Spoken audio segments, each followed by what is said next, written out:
Good afternoon, everyone, and welcome to our council session for today. I'm Darren Wilson. I'll be in the chair seat for the afternoon, and again, welcome. We have a few folks in our gallery, some delegations, some guests, some visitors, which is good to see, and obviously welcome to our many listeners tuning in via the World Wide Web. And so with that, I will call to order the meeting, our council session at 1:01 p.m. And I will ask if there are any added agenda items. Seeing none, I will then ask for a motion to adopt the agenda as presented. Councillor Blatz, thank you. Thank you. I move that we accept the agenda for Monday, October 7th, 2024 for the Committee of the Whole regular council meeting. Thank you. All those in favor? Unanimously approved. Thank you. I trust we all had a chance to review the minutes from the previous Committee of the Whole meeting on September 3rd. Are there any additions, changes, revisions, deletions that anybody would like to make? Seeing none, I will then assume and take that to be consensus, and the meeting minutes of September 3rd for the Committee of the Whole meeting are approved as presented. And with that, as I think I mentioned, we've got a fairly full docket for the day. We've got 3 delegations and some reports. So with that, I will turn it over, I believe, to the CAO for our first introductions. Thank you very much, Chair Wilson. So I'd like to start off with inviting Jackie from STARS, who is here with us to give a presentation. So Jackie, please come to the podium. Silver button turns on the mic. A red light will indicate you're live. Take it away.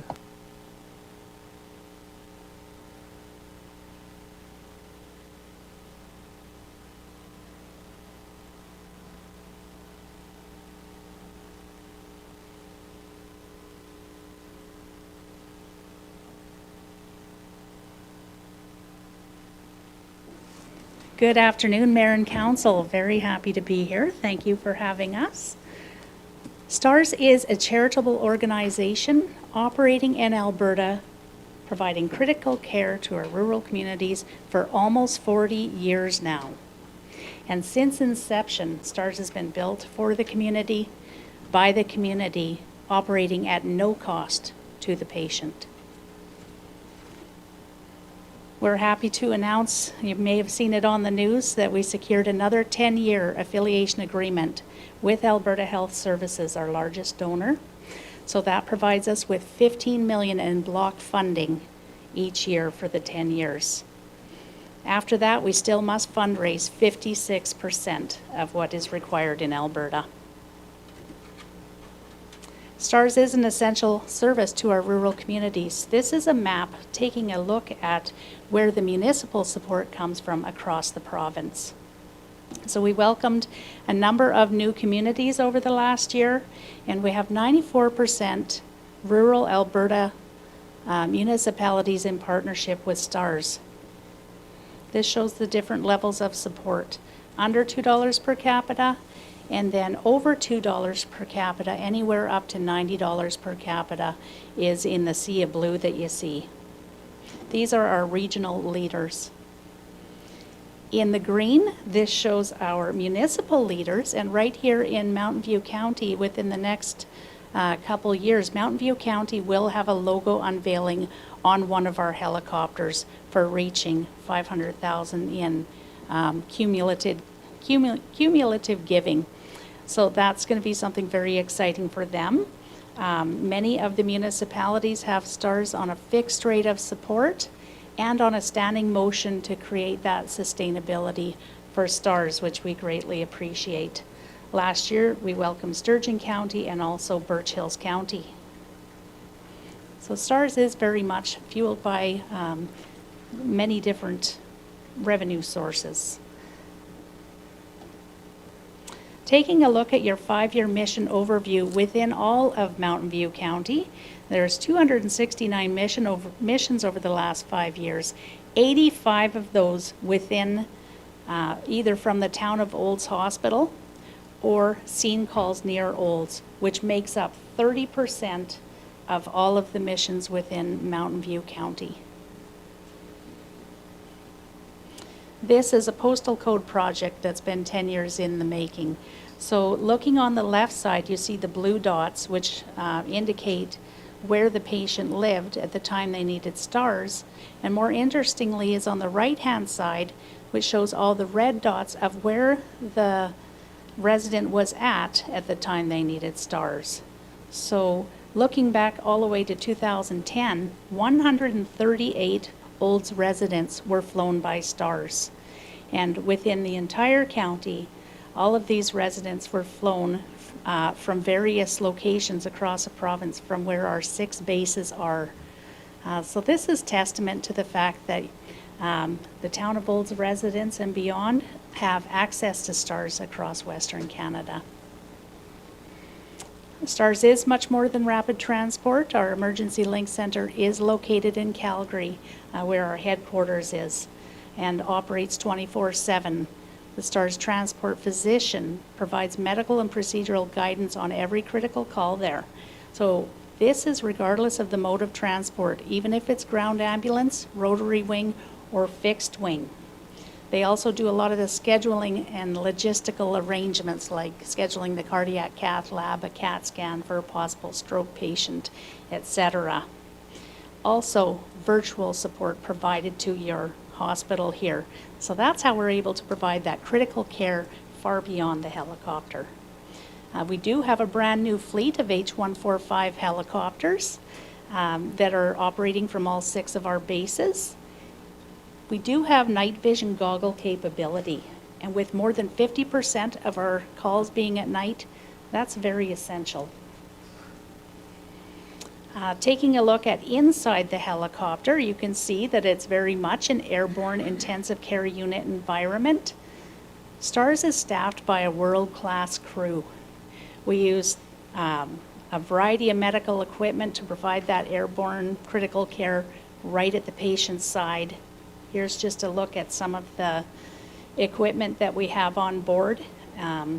We're the first helicopter EMS in North America to carry universal blood on board, which is essential for, in critical situations. It can give the patient that extra time that they need, the difference between life and death.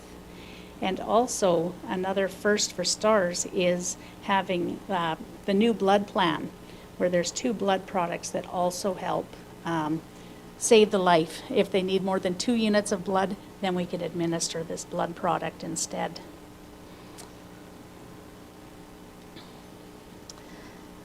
We also carry thrombolytic drugs on board, so we're part of the, STARS has agreements with hospitals across Western Canada. So when the crew assesses that the patient may have had a stroke, they go to one of those hospitals, have a mandatory CAT scan, and then if it's a type of stroke that requires giving thrombolytic drugs, we can administer that right on board. So that's another factor that can drastically change the cost of a mission. A mission can be anywhere from $6,500 to $10,000. The thrombolytic drugs are $2,500 added on to a mission cost. So we do invite the Town of Olds to join STARS in a partnership with more than 90% of rural municipalities across Alberta. Our request is $18,500 based on a fixed rate of $2, on average $2 per capita based on your population. Part of this partnership is, the funding, but also bringing you important information about missions in your area and new happenings at STARS, and keeping you up to date with 30% missions in the area. STARS has been built for the community, like I said, by the community for over 40 years. A life is saved every day, but it's partnership that has made it possible for all of that time. You are our reason for being, so we appreciate your consideration in joining in partnership with STARS. Well, thank you, Jackie. Very informative presentation. And at this point, I would open it up to any questions around the table. Councillor Blatz, then Councillor Ryan. Thank you, Chairman Wilson, and through you to Ms. Seeley.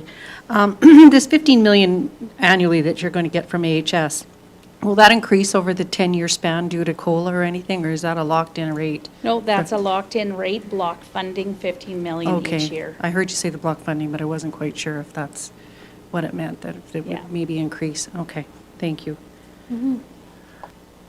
Councillor Ryan?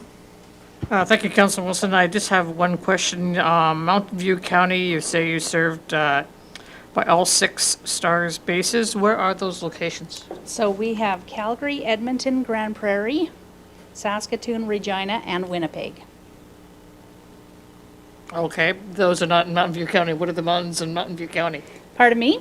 What are the ones that are in Mountain View County, is what I asked. Oh, sorry, I thought you asked where our bases were. No. It says here, Mountain View County residents are served by all 6 STARS bases. Is Oh, that, are there okay. 6 bases in Mountain View County, or you only have 6 bases in total? That means we have 6 bases in total, and that means that 479 residents were flown from accessing all of the bases based on where they were located at the time they needed STARS. So they could have been on vacation. Accidents and illness do not only happen when we're close to home. We can be traveling for work, we can be on vacation, traveling for recreation. And so it's possible that somebody could be, somebody was in fact in Manitoba and then had an accident or illness, critical illness, and then was flown by STARS from the Winnipeg base. Supplemental, thank you. Okay, so that was made it confusing was because I thought you had 6 bases in Mountain View County. Where do you land in Mountain View County? Maybe you could tell us that. Where do you have access? Sure, so we land at the helipad at the hospital, at any of the hospitals, and also scene calls. So, say if a highway accident occurs and it's critical, we may land right on the highway with help from the fire department, police, etc., to make that safe. So we can land right on the highway and pick up that patient. We can land in a field. We've landed on the side of a riverbank. Yeah. But the majority of the calls are from the hospital, so being able to land at the helipad, then a ground ambulance isn't required if the patient's already at the hospital.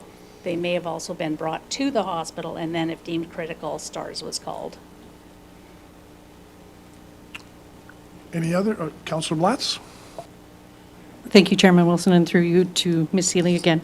When you mentioned this per capita, $2 per person, $18,500 from us, I don't need specifics, but have you approached other communities within the Mountain View County and the Mountain View County itself? Yes, absolutely. I've already been to Crossfield. I've been to Sundre just last week. I've been to Didsbury and Carstairs as well. Thank you. Yeah. We're working on building those regional partnerships in support of STARS.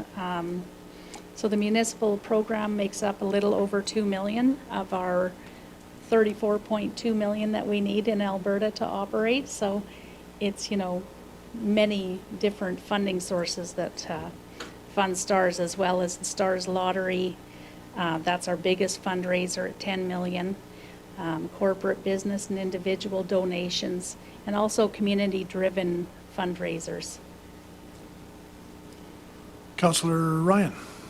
Thank you, Councillor Wilson. I just have another question that spurred off of from Councillor Blatz, and that is, how many municipalities in total do you have that you're already getting the $2 capital from? So there are 75% of the total municipalities. I don't have the exact number offhand for you right now. Are there any other questions from council? Councillor Daly? Thank you, Chair Wilson, and through you to Ms. Seeley. The $2, that is basically the minimum that you're asking per capita, per community. Is that is that something that's going to meet your target of your 34 million, or are you just asking for the minimum and hoping through fundraising and so forth that you're going to end up, the bottom line being equal at the end of the year? Well, our request is at the $2 per capita for the town of Olds to join as a regional leader. Sometimes the request is less, but being that the mission volume is, there are 30% of missions from this area, we're requesting the $2 per capita. There are situations where municipalities decide to give more than that. And of course, we're open to that. It all helps offset the cost of missions. So, thank you. So supplemental, I've been involved with STARS fundraising for a number of years through the college, and at one time we were told a mission from Calgary to Olds and back with a patient ranges in the range of about $3,600 on the average. Is that still comparable, or have we gone? That would be older numbers, I believe. I've been informed it's a minimum around 6,500. There's a lot of variables that come in with the cost of a mission. So, the time to get here, if it's more windy, we use more fuel, that kind of thing. And then, of course, depending what the patient needs or how long we're out here also adds to the cost. Before, a lot of times we have to stabilize a patient before we can fly with them as well. So, and then of course, like the different drugs that I mentioned, if they needed the thrombolytic drugs, that for a possible stroke patient, then that adds another $2,500 to the mission cost, just for those drugs alone. Thank you. You're welcome. Final call for any questions from council. I do have, no, go ahead, CEO. Thank you, Mr. Chair. I just need to pass on something from one of our staff, Sergeant Paul Wright. He wanted to extend his gratitude to STARS. His daughter was one of the emergency inter-facility transfers earlier this year. He lives just outside of town, and there was quite an issue with his daughter, and he wanted to make sure his gratitude was passed on to you, and as you see fit to pass it on. So, Well, thank you very much. We appreciate that. Yeah, STARS wow. is your best hope in a worst case scenario, and we're very lucky to have it for our rural communities. Yeah, great example. Thanks for sharing. That certainly brings it extremely close to home, for sure. If there are no other questions, I just have two quick, short, snappy questions for you. One is, so to take this down to an operational level, can you just give me an idea? If we've got an MVA, clearly a different scenario if you're at the hospital in an emergency or trauma room, but you're an MVA on Highway 2 at the Olds Overpass. We have two of our finest here, and our fire chief and our deputy fire chief, and the firefighting staff and paramedics. How and who makes that call to get STARS to an MVA, and how does it work? Is there a direct line to STARS, or do you go through 911, or how does that all work? And then, excuse me, what's the response time from the time the call is made? How quickly do you guys assemble, fuel the helicopter, get everything ready, and get out on the road? Okay, thank you for that great question. So the call typically comes through 911, and as soon as it's deemed critical, STARS is called. So we launch within, 10 minutes to 20 minutes from when that call comes in. The crew members separate from the pilot. The pilot assesses the weather. Of course, at different times of year, our weather can get pretty hectic. Well, the crew member assesses what that patient might need. Then they come back together. If it's safe to do so, then they're launched. The other way that a call can come in is, for example, you may have driven by a field that has STARS site registration, a number on there.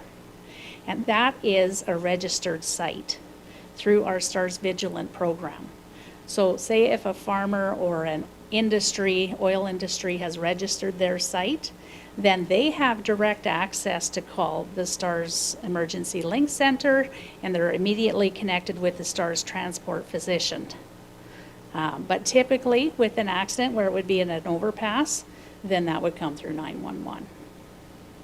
Okay, thank you. And one last question, you can tell me if I'm way off base, whether it's applicable or not. So in the case of STARS, for every dollar I donate, how much of that goes to what I'll call the true operation, the helicopter, the staff, well, the emergency staff, the paramedics, the pilot, and how much goes to admin, or is that not a relevant question for STARS organization?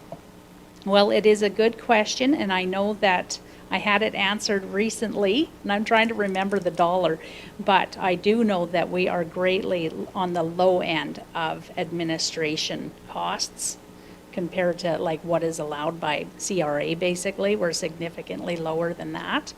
I don't have the exact number on that. Great, thank you. And unless there are no other questions, Mayor Judy?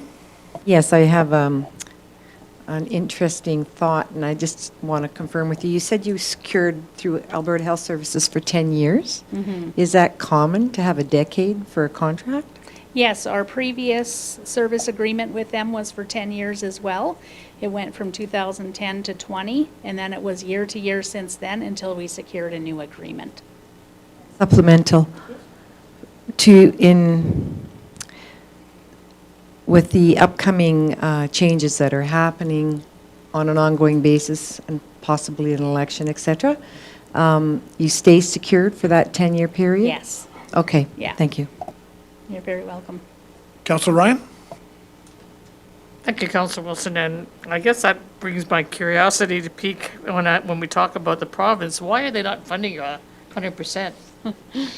Well, we're very appreciative of our funding because previously, with the previous 10-year affiliation agreement, service agreement, it was 7 million per year. So it increased significantly, and, you know, we're just thankful that we have the level of support that we do from them, as well as the multiple donors that continue to support STARS.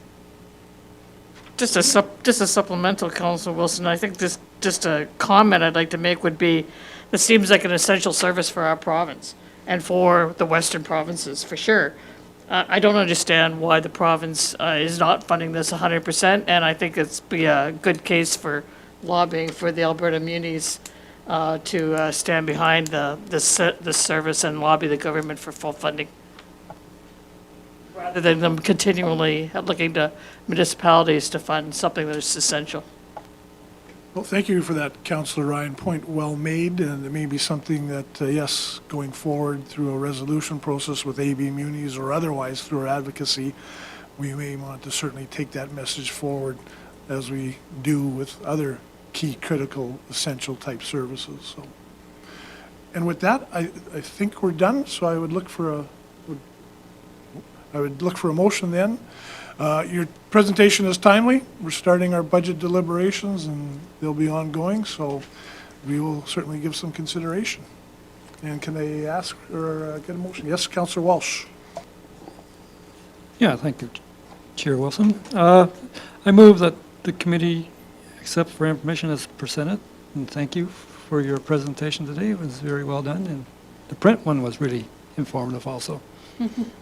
Thank you so much, and if I may, I would like to leave council with our most recent Horizons magazine. I also sent it out electronically for you to check out. There's always lots of innovation taking place at STARS. I'm also going to leave you with our 40th anniversary calendar. It's a then and now of our VIPs, our very important patients. You know, the ripple effect of a life saved is evident in this calendar. So I'm leaving one set for your office and also one for the fire department, if you'd be so kind to pass it on.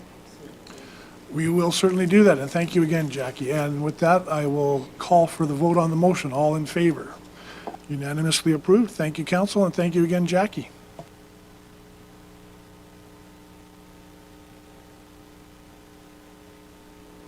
We're now on to our second sorry, Councillor Ryan, yes?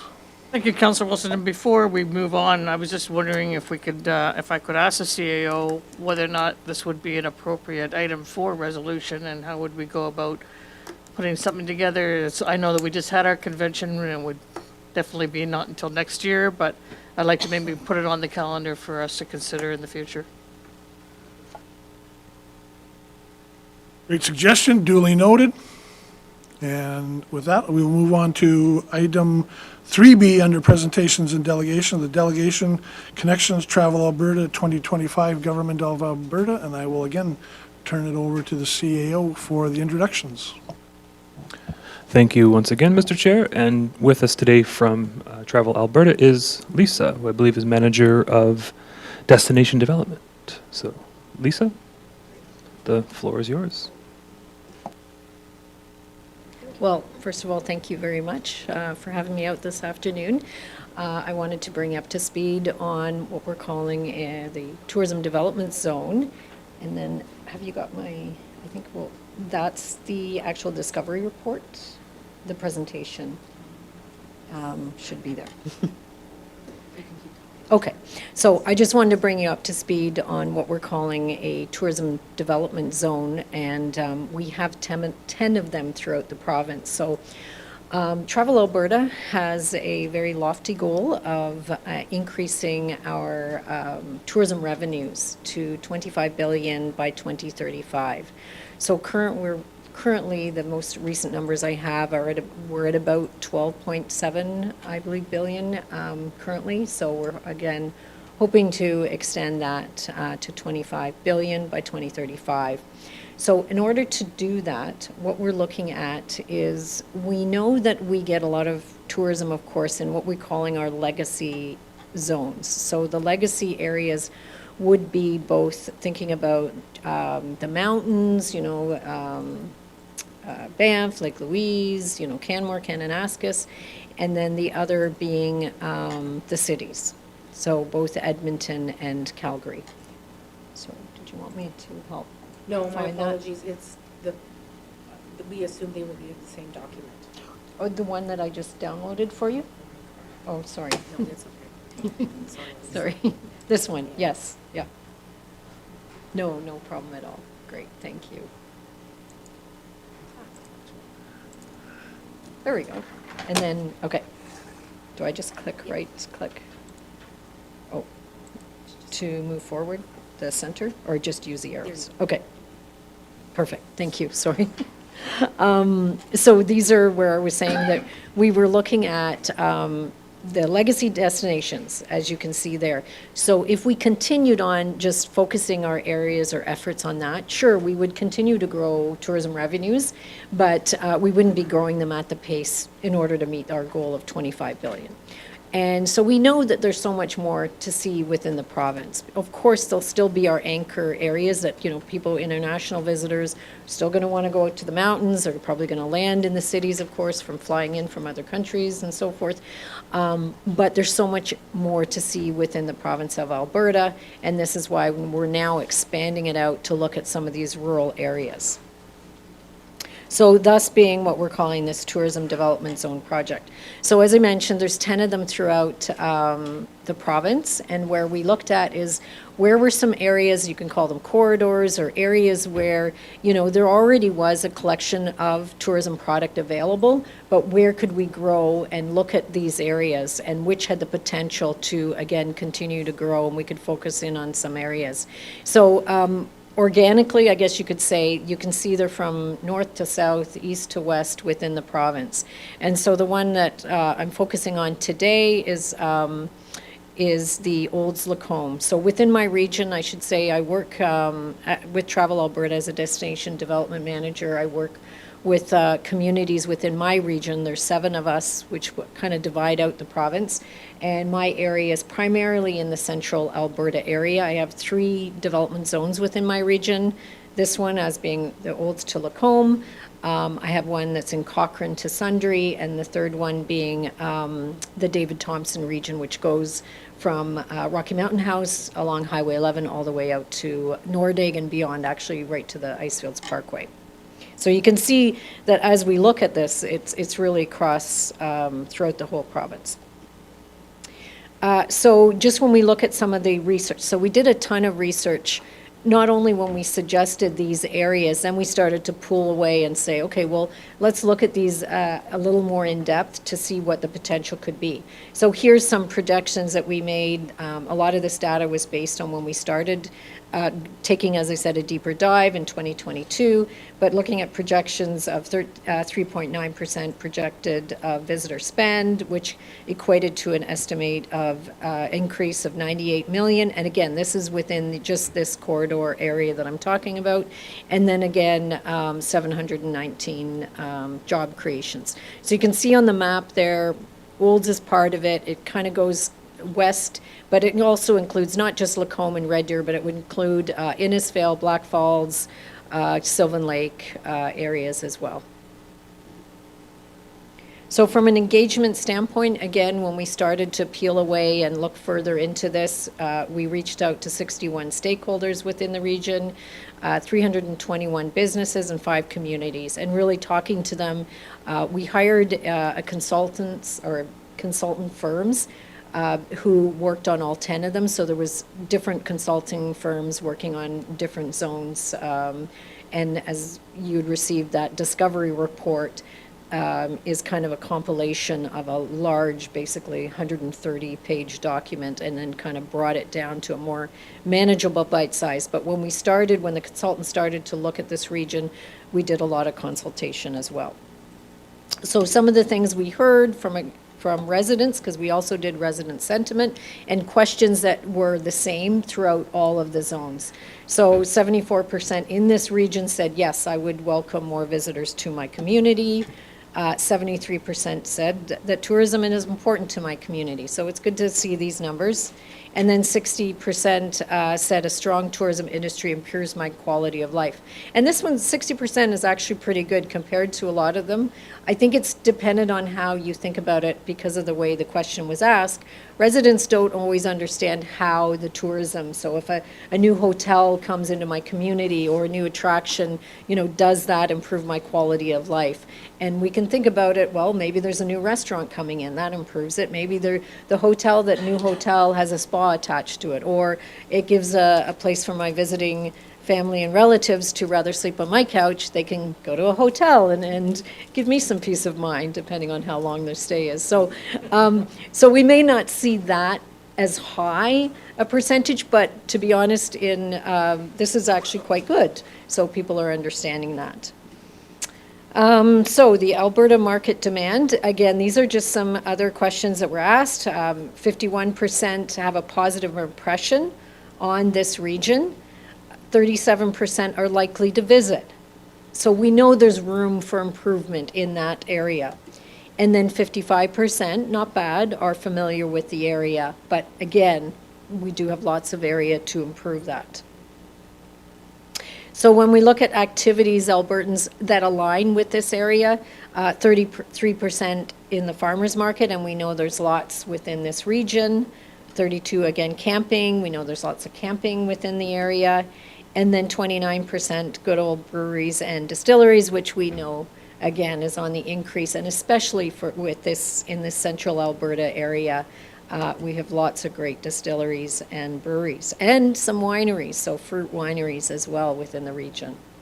So again, some of the feedback that we heard, agritourism and outdoor recreation. So these seem to be the two biggest themes within the area, whereas I can see moving forward agritourism being a really key driver. And the reason I say that is that I think this region here has a great opportunity to almost own that space for Alberta.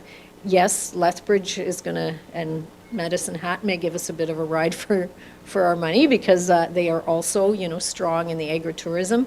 But I really think that this could be something we could hang our hat on as we move forward.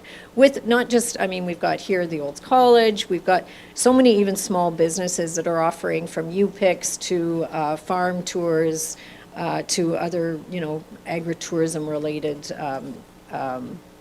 experiences. And even when we look at the breweries and we look at restaurants that are utilizing produce within the region, they all fall under this ag tourism. So it's quite a widespread theme, if you want to call it that. So some of the needs, so diverse accommodations. So what we mean by that is that there are those accommodations that are almost destinations in themselves. So if we put our visitor hat on, I guess you could say, are we coming to the Best Western and Olds to do a vacation, probably not, it's a lovely hotel, but it's probably more of a secondary. So we're coming to Olds to do whatever it is we want to do, and then, oh, I got to find a place to stay, and maybe I'll stay at the Best Western or the Pomeroy, et cetera. Whereas a destination accommodation would be one that I'm booking because of that actual accommodation. So if we think of, if you're familiar with, for example, the Prairie Creek Inn, a lovely inn just south of Rocky Mountain House. If you haven't been there, check it out. It's absolutely beautiful on the little creek, and you would go there, and that would be a reason to actually plan your vacation around that stay. So there are some bed and breakfasts in the region. There are some, unique, smaller, like cabins and things coming up. But ideally, what would be a real driver is in this region is maybe a farm stay or a farm resort or farm, tying in that whole agricultural, but having some sort of resort that maybe has some farming there, using local produce and becomes a really driver for the area I want to come to this region because I want to stay in this place, and then I'm going to take in all the things that are going on in and around the area. And then, of course, our other feedback was that lack of awareness. So again, I always think of it as this, is that if we've got super strong awareness and we're not bringing people in, it's a much harder challenge than, hey, we just don't have enough awareness, plus we're not as bringing in the numbers. So we know we're starting here, so we can only go up and grow that awareness and grow the visitation and tourism for the region. Again, and then this is just some of the findings that we heard. I won't go in too much. I've talked about it, that strong potential for the agritourism. CATA is, if you're not familiar with that, it's Central Alberta Tourism Alliance. So that is made up of communities of Innisfail, Blackfalds, Red Deer, Sylvan Lake, the counties of Red Deer and Lacombe, the city of Lacombe, as well as Rocky Mountain House in Clearwater County. This group has started a destination management plan back in 2015, and they've come together not to market the area, but more to build product development. They actually developed the last study they do a lot of studies. They did was an agritourism study, which is great for the area. So we have some of those findings that we can utilize as well. Access to Highway 2. This was a huge one, and for me, when I was kind of advocating for this region to be one of the zones, is that we have millions of travelers on Highway 2 every single day going back and forth from Edmonton to Calgary. How is it we can capitalize on some of them to get them to come off the road, even if it's just for an afternoon, and spend some time, and then further on, of course, get them to stay longer. And then again, that ties in with that proximity, because even from day tripping, if you take Red Deer, it's kind of halfway, and it's like almost an hour and a half from each of the areas, and of course you're even closer to Calgary, so you got that huge potential for day trips to come in and spend a day here, and then again, hoping to get that stay even longer. Some of the challenges, lack of, again, diverse accommodation I mentioned, limited number of higher-end accommodation, that kind of ties in with that, and then the low awareness of the region and products available. The opportunities, looking at maybe what we call itinerary building. So collaborating with some of those different tourism businesses to really create, maybe it's a day trip, and give people ideas on where to go and what to do, or longer. And that could be building in, a 2-night itinerary and so forth. That greater collaboration, which ties that in, is how can we ensure that each of the businesses, big or small, really understand what's out there and knows what else there is to do in the area. The last thing you want is somebody coming into the area and saying, what is there to do? Absolutely nothing. Go back home and find something else. We want to be advocates as locals, but also as tourism businesses, and each understand what's going on in and around the area. Increase that resident sense of place. That's always ongoing, and that's that local advocacy. And then another potential could be the Red Deer Regional Airport expansion. They, opening up for leisure travel, again, is an opportunity. Okay, I've talked a lot of the tourism development zone. Next, I wanted to just leave you with a few opportunities and talk about from a Travel Alberta perspective, not necessarily to do with the tourism development zone. So maybe I could open up for a few questions if you do have any around the actual project that we're doing. So as a next step, so we do have an advisory group that we're working with, and Claire's on my advisory group and has been very much involved. Thank you, Claire, along the way. And the advisory group basically is made up of a representative from each of the communities or the county, where we'll sit. And the last time we met, we started looking at some actionable items of where we need to go. It is a lengthy process for sure, but we are working collaboratively together and to look at what do we need to do as next steps as we move this forward. So, Are there any questions at this point from council to Lisa? great. Then the floor remains. Oh, sorry. Mayor Dahl? Thank you. You mentioned the Red Deer Airport and all the great things they just are bringing in with their new flights, et cetera. Do you have any, anything to do with the old Stittsbury Airport? I don't, but that's definitely a potential, for sure. I'd love to hear what's going on with that, and yeah, maybe we can get an introduction and sit and chat with them. Absolutely. Thank you. So, Lisa, I just have a question, and I'll just put it simply. So is there a bag of money waiting there for us to tap into, or? That's I get that question a lot. Because part of our challenge, Yeah. you plant some great ideas. Yeah. I'm a big proponent of sport tourism, which I'm sure you may get to in the next section, but Yeah. regardless, we need owner-operators. Yeah. For some of these, like you talk about agri-tours, farm tours or whatever, well, those are basically working businesses, so we would need obviously their buy-in. Yeah. We need somebody to coordinate, set that up. I don't know if that, you call that a tour event planner or what, but how does all that come together? So I'm going to, yes, absolutely. In my next section, I'm going to further dive a little deeper into opportunities that would be available for yourselves or for business as well. So yeah, great intro to the next section. Thank you. So I just put everything on a slide just to kind of show you some of the things that we have to offer. So one-on-one coaching, really that's myself. So I'm out there working directly with communities, with what we call DMOs, Destination Marketing Organizations for Tourism, as well as individual businesses, large or small. And when I say one-on-one coaching, a lot of times it could be just having that introduction to what Travel Alberta has to offer, but it's also could be helping them with building new experiences. So as you mentioned, a farm, maybe there is a farm that's interested in kind of dabbling in tourism. And one of the programs that the government has worked on is called Open Farm Days. You may, be well familiar with that. And so we support Open Farm Days every year. And so that's an opportunity to give one of those farmers an opportunity to open their doors to the public, to people visiting, and then kind of get a sense of, do they have some ideas around that? Is that something they'd want to do on a regular basis? Is it something they would want to do on a, kind of part-time basis or event-driven? So yes, the one-on-one coaching is kind of, that's where I'm here to help as much as I can. So our investment program, where's the bag of money in the investment program? So we are launching, so once a year, usually once a year, the odd time we'll do twice a year, but for the most part, we'll say once a year, we open up for our investment program. We are opening it up early this year, and it'll be happening any times now. The date hasn't been announced yet of when we're opening it, but will be in October.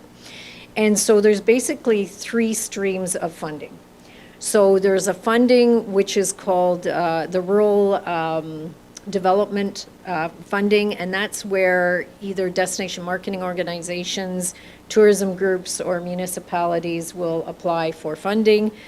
There's usually, it depends what they have. Usually they'll have a business plan, marketing plan, so it could support some marketing. It could support some, festivals or an events in the region. A lot of times what I found is that municipalities will kind of pull together to look, at funding different things as more of a regional approach, which is really helpful. So that's one of the funds stream.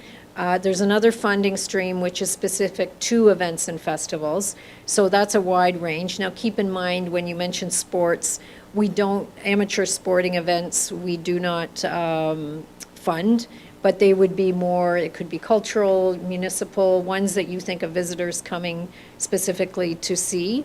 Olds Toberfest, I don't know if it's any secret, but they have come to us for funding, so we have supported them in the past.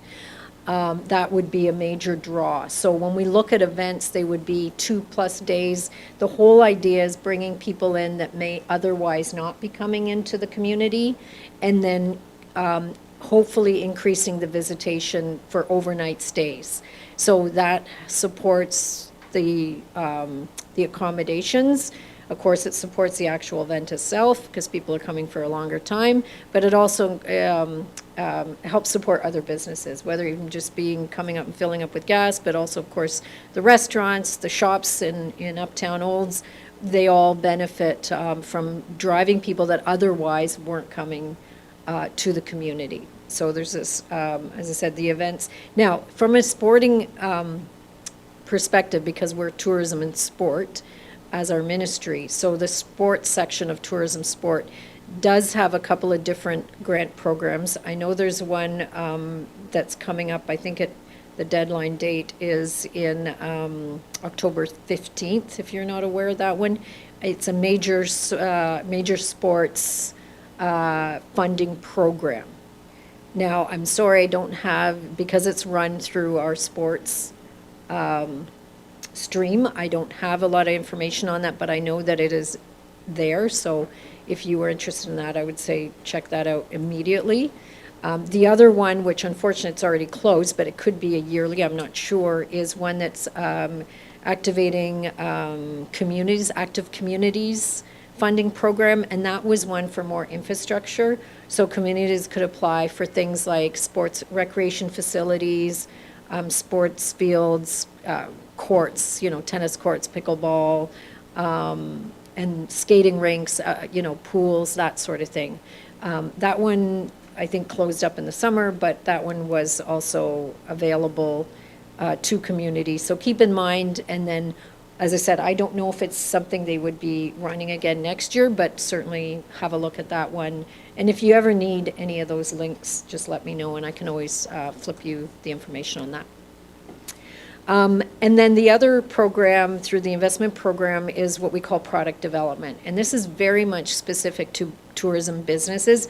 And this is where, the more tourism businesses that either can grow and expand, of course, that's where this area then will see the lift, right? So its criteria is, could be a business that's only in business for 6 months or 3 years, or beyond. And we have different streams, we have one that's kind of geared to more of those, I guess you could say, younger businesses, projects that would be maybe for equipment, things like that. As an example, I'll give you an example, because some of the things we look for is increasing job, seasonal diversity, creating that larger economic impact. So say maybe it's a small business that's doing summertime, kayaking tours, hiking, things that are in the summer, but they want to expand their business to winter. So they could apply for funding because maybe there's equipment they need in order to run a winter experiences. So that's kind of that infrastructure type of product that they could apply for funding for. And then it goes up to, so that this particular fund goes from 25,000 up to 500,000, and there is some matching dollars that are part of that as well. So up to 500,000, if you're thinking those are usually those bigger growth projects. So maybe it is that farm stay, that pie in the sky that I'd love to see. So maybe there's a resort being built and they apply for funding, or some other type of accommodation where it's structurally being built. As I said, we look at that season. Is it diversifying a season? Is it creating more jobs. An example would be Canyon Ski Hill. We supported them with some funding through our program when they built their mountain coaster ride, if you're familiar with that. So that allowed them, because that's a really good example, to build a big new product, new experience at the ski hill, which allowed them to be able to keep their staff throughout the year versus having to hire staff for the winter every year, which obviously is a challenge with training and, rebringing new staff on. Plus, it allowed them to be open year-round, where the ski hill was otherwise closed, except for, I think they did some weddings and things like that. But that's a big example of a large project, okay? So the funding program that's opening up in October, people apply for this funding. It's become, it's extremely competitive, of course, and we look at all of the projects. So if you did have a business that was interested, there would be my one-on-one coaching. So then I would work with that business to help them see whether A, what they're looking at would, be applicable and qualify for funding, and then B, if it did, kind of help steer them to put in the best application possible. And then that funding, just to keep in mind, will be for our next fiscal, which opens up. So any of those dollars would be dollars spent between April 1st, 2025 and March 31st, 2026. Okay. We also have a new, fairly new over the last couple of years, called Investor Services. So we actually have a couple of people within our team that are specifically looking at investors. So they're looking, whether it be throughout Alberta, Canada, international, where are those investors? What are they looking for? Are they aligned with maybe possibly investing in Alberta for, opening up a new business and so forth? And so it's looking at, the attractiveness of Alberta. So again, if, for instance, you had land available or you're interested in attracting new business for some tourism business, you could certainly talk to me about that, and then I can always, if it makes sense, to get you in touch with our Investor Services team. We have some learning opportunities. These are online learning for our tourism businesses that they can sign up for, that we've supported with dollars. We have things like tourism indicators and market research. So again, information that you might want to go to find out, about visitor spend, what sort of markets Travel Alberta is in internationally, because internationally we also have employees that are in our I guess you call them in destination, in countries that we know are aligned with what we have to offer.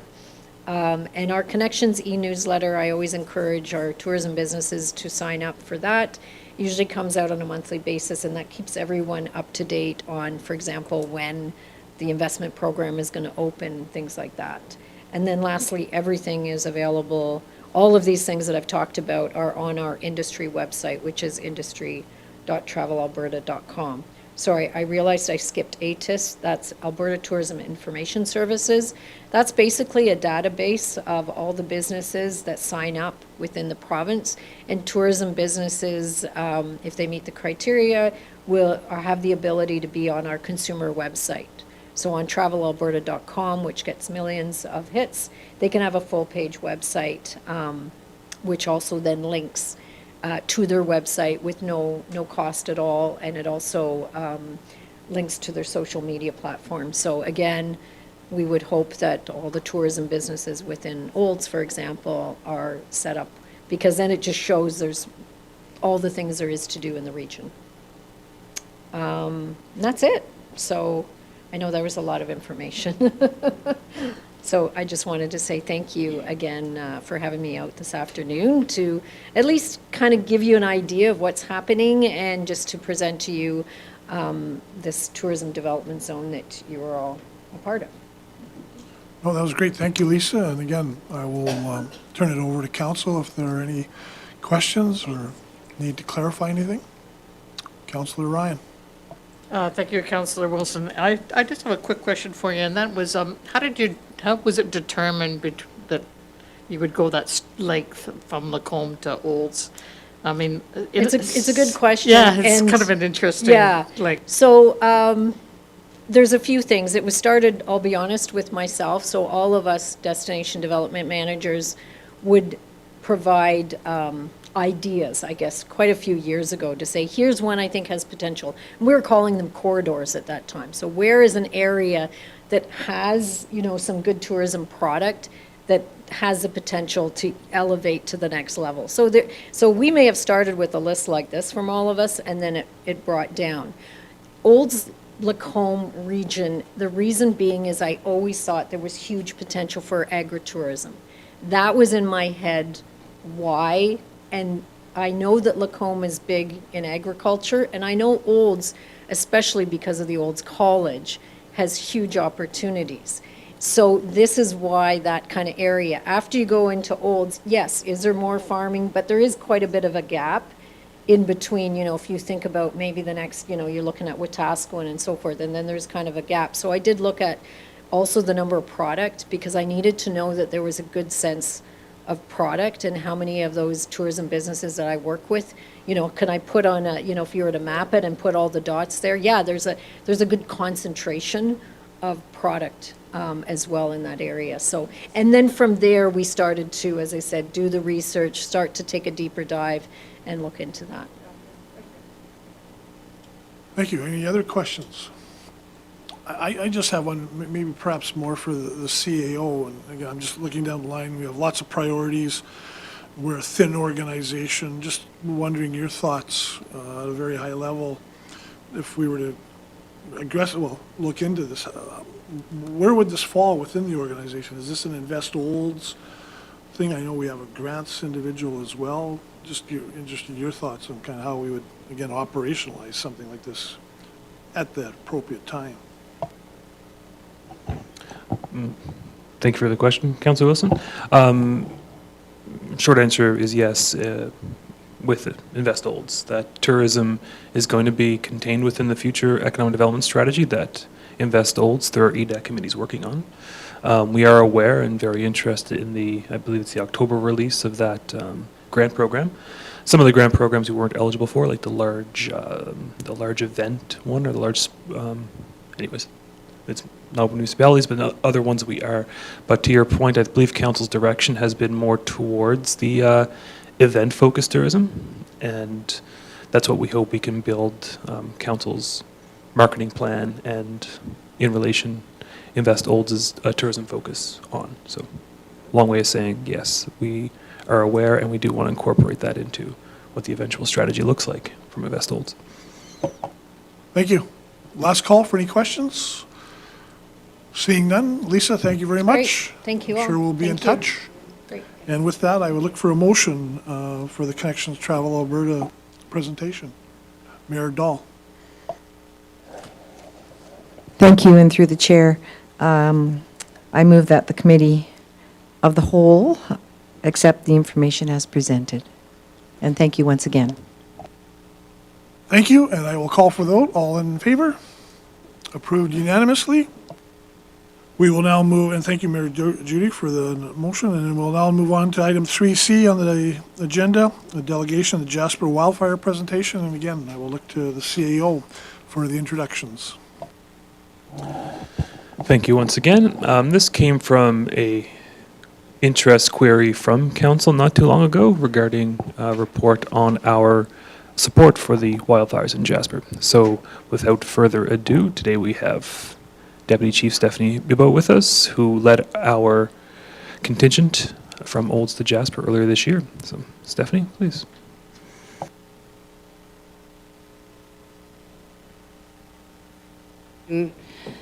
Pops up here. So I'm here to talk about the Jasper wildfire deployment that we went on in July. So the initial evacuation happened on July 22nd, and it affected over 20,000 people, including the Jasper National Park and the town.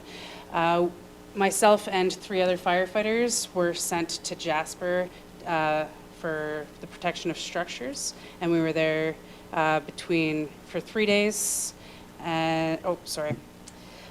Between July 24th and 25th, a total of 755 structures were impacted.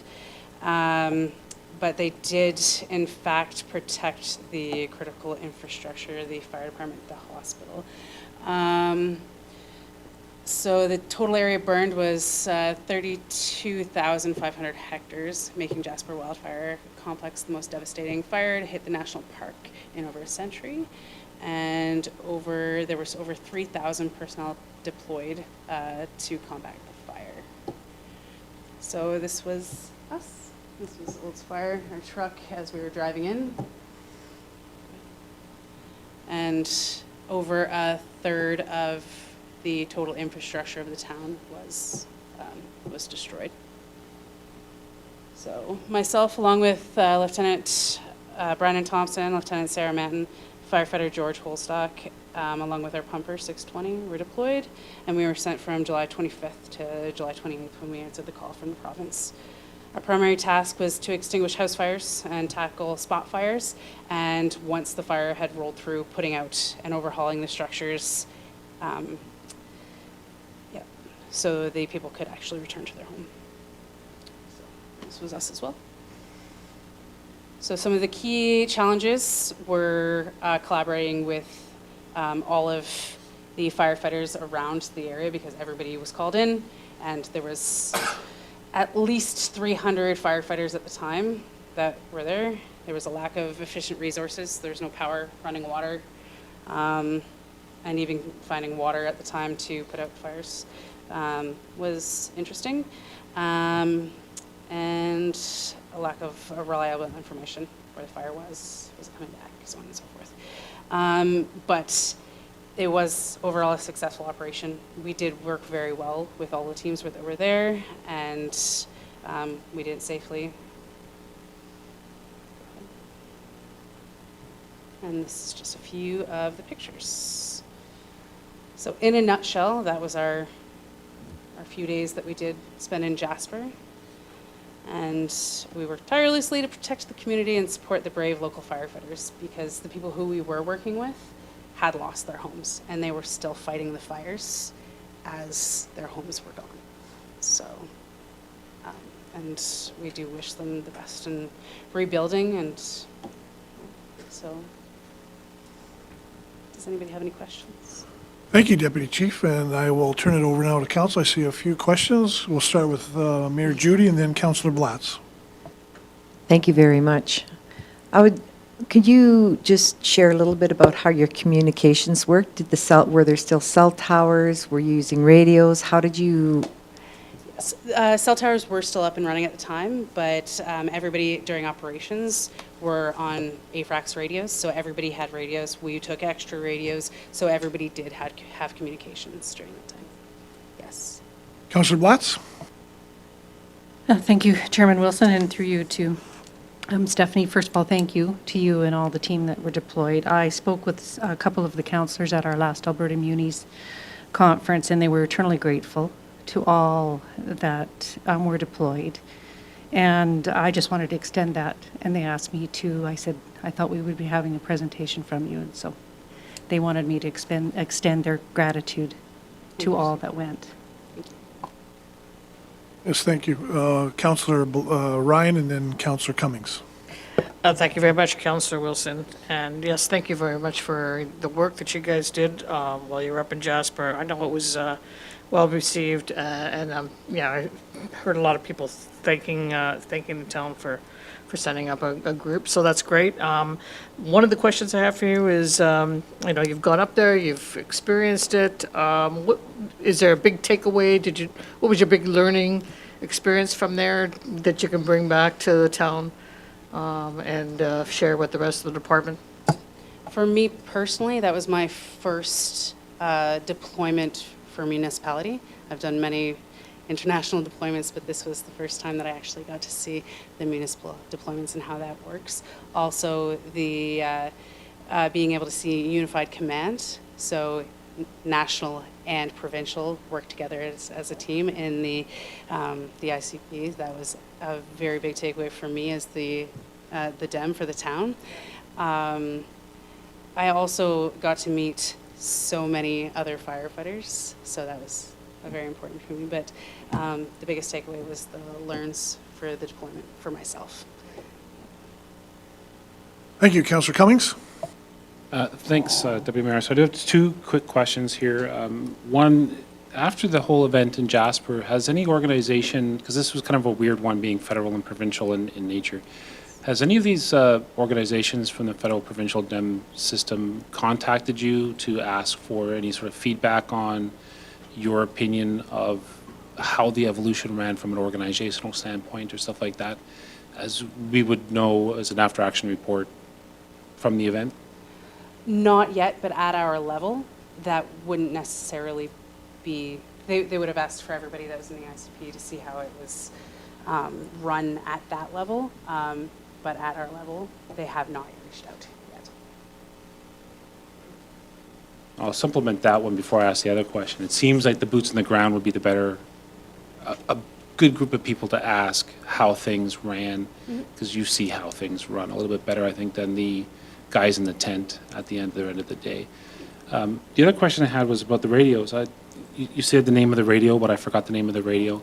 At our convention last week, it was brought up as a resolution, the possibility of supporting funding for smaller communities to have those radios.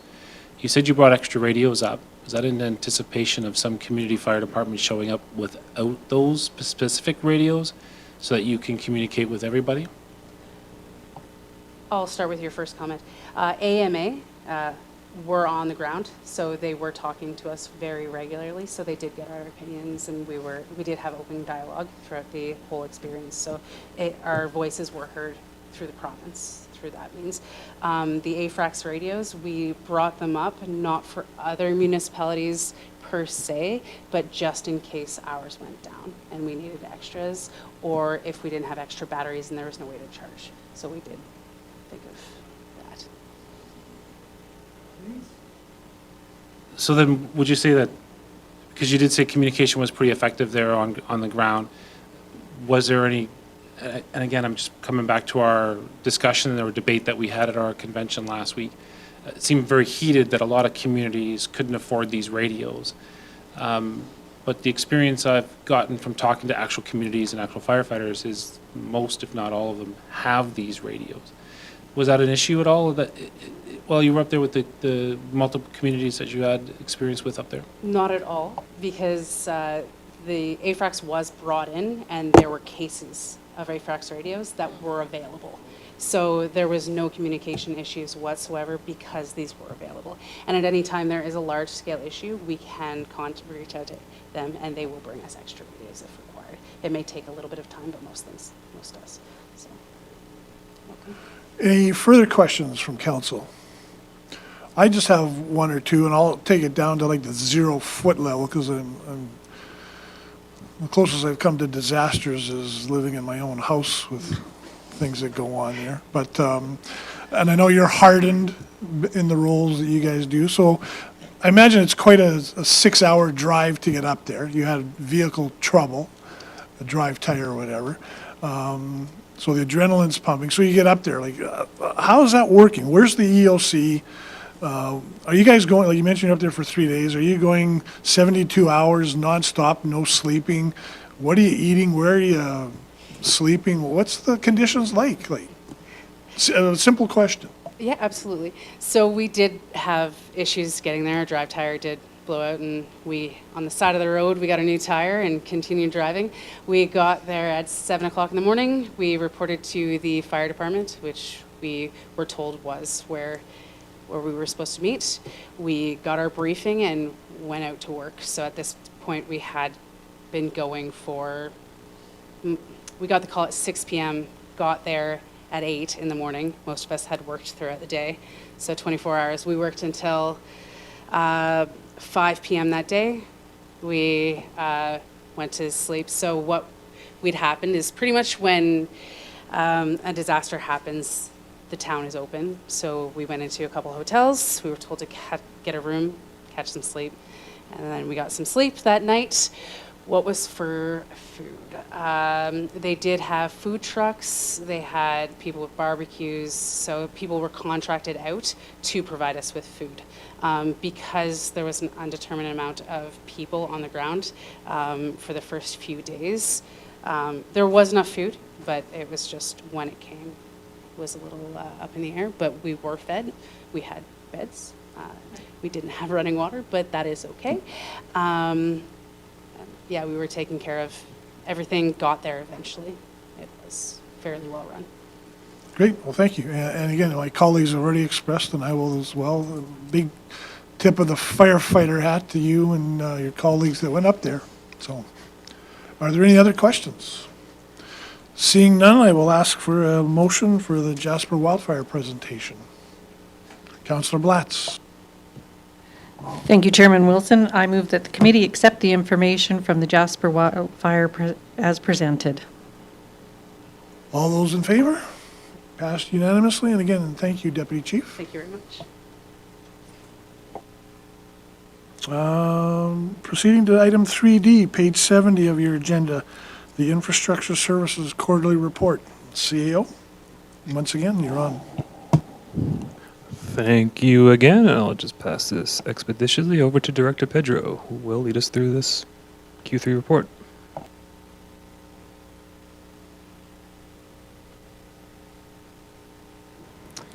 Afternoon, Council.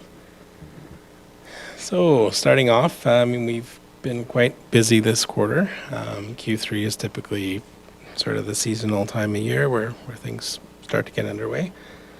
I will try to get through this as best I can. Don't want to go too long here, but I would be open to Council having any questions.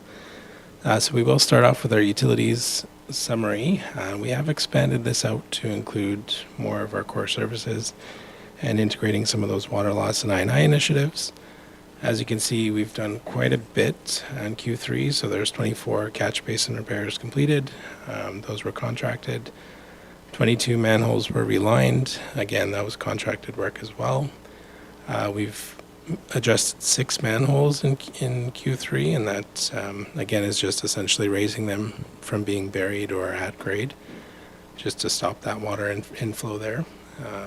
We've completed about 20 kilometers of sanitary sewer inspection, 8 water service repairs, some being quite large, and as probably everybody has seen, lots of patches in the roads.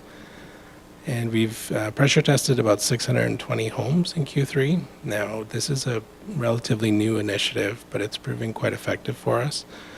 So pressure testing, all we're doing is going to each property, sticking a pressure gauge on the external hose bib, and it tells us if there's any sort of anomaly at that location in comparison to the adjacent homes. So usually it helps us flag if there is an issue on that service line.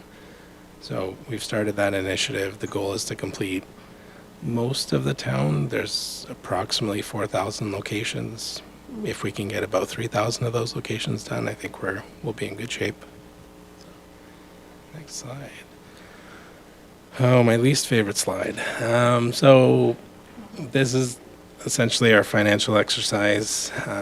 As you can see, the water loss numbers have gone up and down. This is largely due to the volatility in how much water is coming in versus how much water gets billed to our customers. But I think we are making some headways there. On the wastewater side, there is a steady decline. A lot of that's based on the water service repairs we've been doing. What we've observed quite clearly is that a lot of that water is going into the sanitary. So we're seeing those volumes come down, which is important.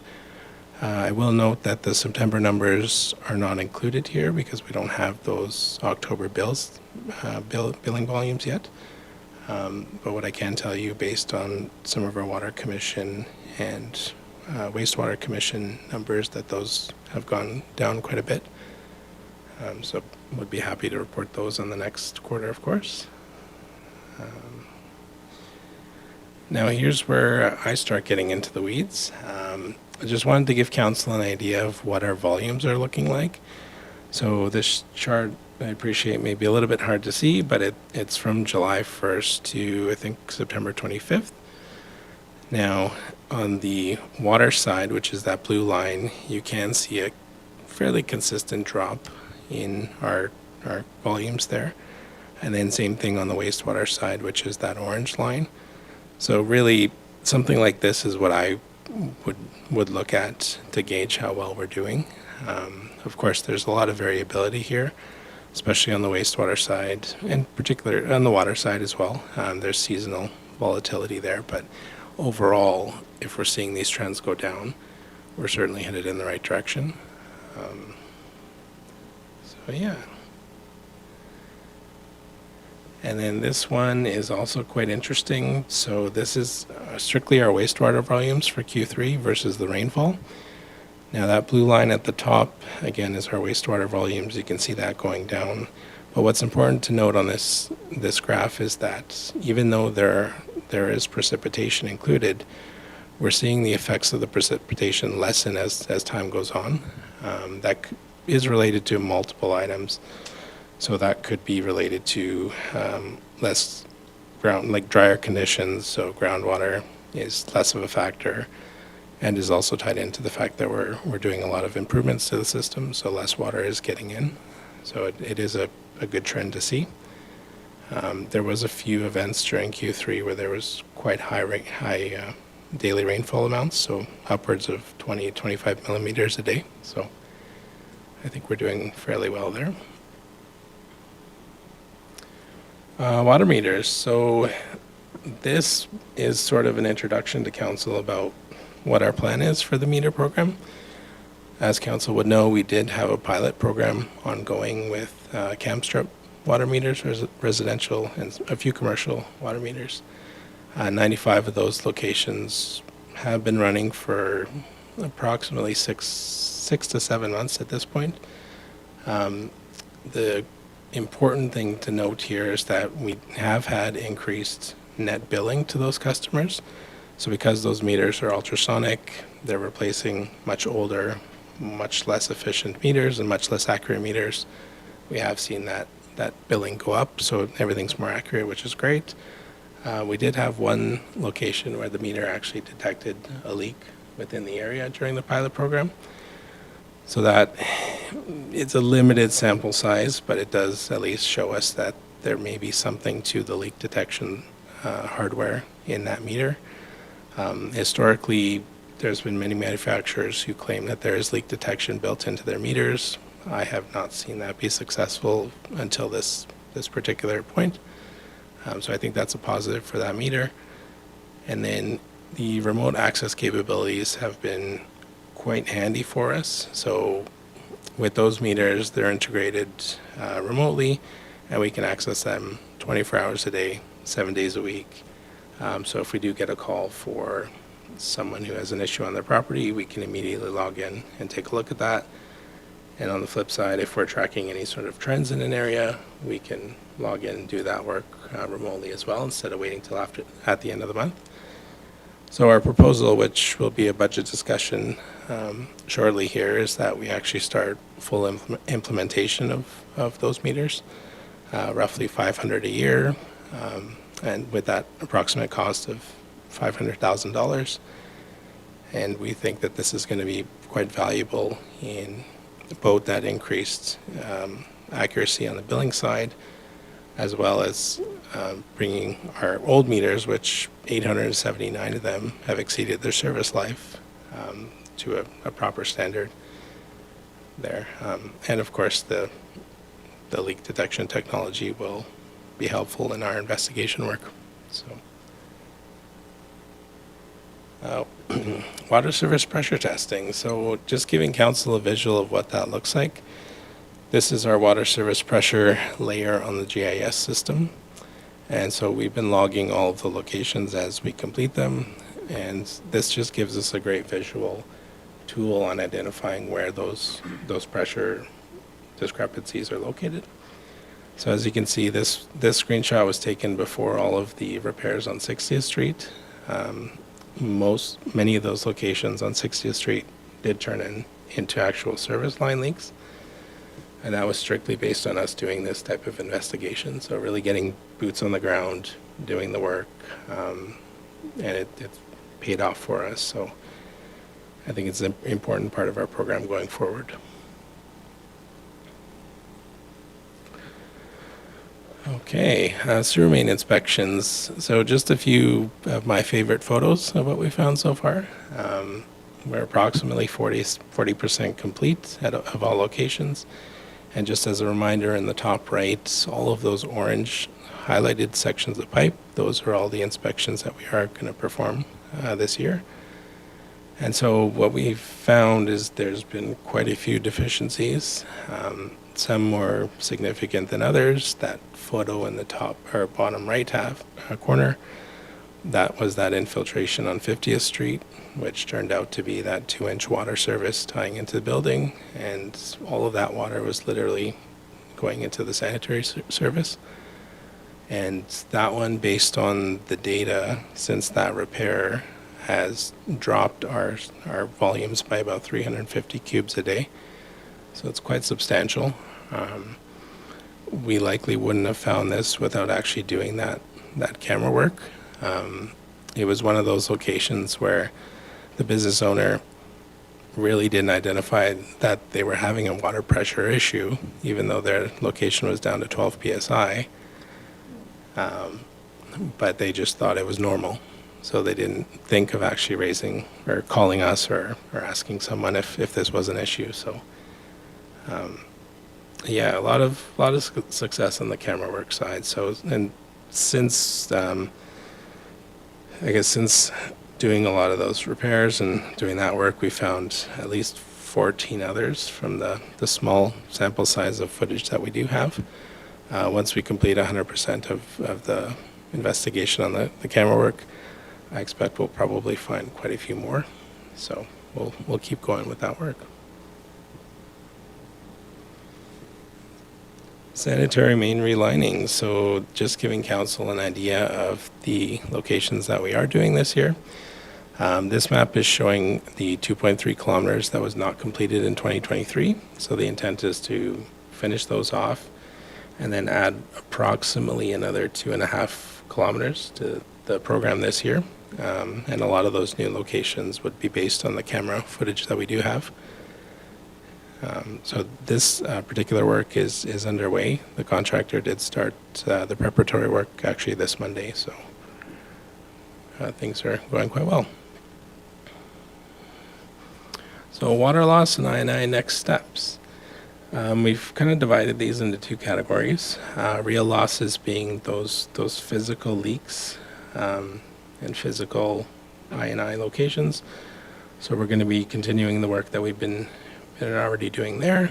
The apparent losses is what we're really digging into now, which is those discrepancies on essentially the numbers. So whether it's water meter billing, pump house issues, discrepancies between what gets billed to our customers versus what's leaving the reservoir. So those non-visual issues that could be causing us issues on the numbers.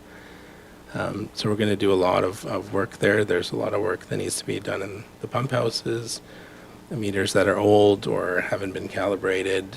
So we need to get that up to speed so we actually know we're dealing with good numbers from there. There's, for example, a valve, what's called a pressure sustaining valve at the south reservoir that is causing us some issues. So we're going to get that maintained and serviced. We are going to complete actually ongoing at this point, pressure survey of the entire water distribution system. That's going to help us identify if there is any pressure surges in the system, as well as let us reduce the PSI overnight, which in theory, less pressure on the pipes, that means less water leaking where there are leaks in the system. So they're just doing little things like that to try and conserve as much as we can. And then, of course, we are going to continue investigation of zero reads and bypasses. So, all right. Jumping to Public Works, we have also been quite busy in Q3. I won't read out every statistics, but we are trying to track things better. So we've done a pretty good job with citywide being implemented, starting to log things like line painting, meterage there, and something like time and material. So street sweeping everything's logged in there as well. So quite a bit of work that our guys have been doing. So I'll give them a lot of credit there. environmental initiatives. So this program, the Rain Barrel and Home Composter programs are still ongoing. There was a small increase from Q2, so we're roughly $2,900 here so far this year. The branch dump initiative, although 357 loads sounds like a lot, was relatively slow throughout the time it was opened, but we did see quite a few loads, of course, and so I think that was a good initiative that we should continue doing in the future, but we can certainly have that discussion. Okay, jumping to planning and infrastructure. My least favorite MIP capital project, 52nd Street, is still ongoing. Most of the physical work is completed. We did have some parking lot paving that has since been completed, as some may be aware. And we do have to fix the lines on 52nd Street. So it's been a thorn at this point. Contractor went in there, completed the lines. They weren't as per design. So a lot of the stalls are not the appropriate widths. The lines are the wrong color. Lots of issues there. So essentially what needs to happen is that all of the parking stalls are going to get sandblasted, and the contractor is going to have to come in and redo them. So the only thing in terms of line painting that will remain is the crosswalks and the center line. But everything else needs to come out. So fingers crossed that gets completed before the winter. On the digital permitting side, we are looking to get more efficient as a department. We are trialing the citywide permitting module. So all staff that would be involved in that has seen that. So far, the results are fairly promising in terms of what it can do and how it integrates with our other citywide modules. So we are going to trial that and potentially, hopefully, pursue that in the future. The other large thing is the LUB and MDP update. That RFP actually closed last week, and we are going to be proceeding with ISL engineering on that exercise there. Okay. Development approval timelines. Lots of information on this one. I would say in summary, what we're seeing is residential in 2024 has been our biggest driver for building permits and development permits. So we are seeing that in both the building permit and development permit valuations, as we'll see in the next slide. However, we do have here in the bottom left is our approval timelines. The development officer approval timelines are slightly higher. There was a couple lingering permits that were received in May and didn't get approved till June. That made that 8.6 days a little higher than it should be. The council number is unfortunately getting skewed by one application that was open for 151 days. So that's really skewing that 15.5 days there, but excluding those few anomalies there, the processing times are definitely headed downward. So we should see that in the next quarter with some updated numbers there. All right. Yeah, as I alluded to, so we are definitely seeing a lot higher building permits for this year, and we are seeing that in the valuation. Now, of course, there is a single permit in here that is driving up the valuation, but even the housing starts alone, 111 versus 29 in 2023, I think that's quite positive. So we are seeing an increase there for sure. And on the development permit side, similar idea. There is obviously an increase in the total value there, as well as how many residential permits we are getting. So, and again, there's the one permit that is driving up that valuation, but we are headed in the right direction. Okay, jumping to asset management. This is quite a large program that we're working on. This is where we are incorporating that citywide software that we are using. A number of initiatives are going on here. So we are recruiting and hopefully onboarding an asset management coordinator very soon. We are currently undergoing interviews for that. We are continuing our implementation of Citywide, which at this point has been quite a good tool for us, both on the maintenance side, so our guys being able to coordinate their work, creating work orders, being more efficient there, as well as on the tracking side to understand what our timelines are, how long does it take to complete a task, how much of a task are we completing. Just building up that data analysis side has been great so far. We are working on data collection and asset inventory, so largely the first issue of many in this program is actually establishing what assets that we do have in relation to our financial asset management TCA listing. So that process is still ongoing as well. And so to reconcile all that does take some time, but we are about 37.5% there. The idea is that asset management coordinator role would jump into those types of initiatives.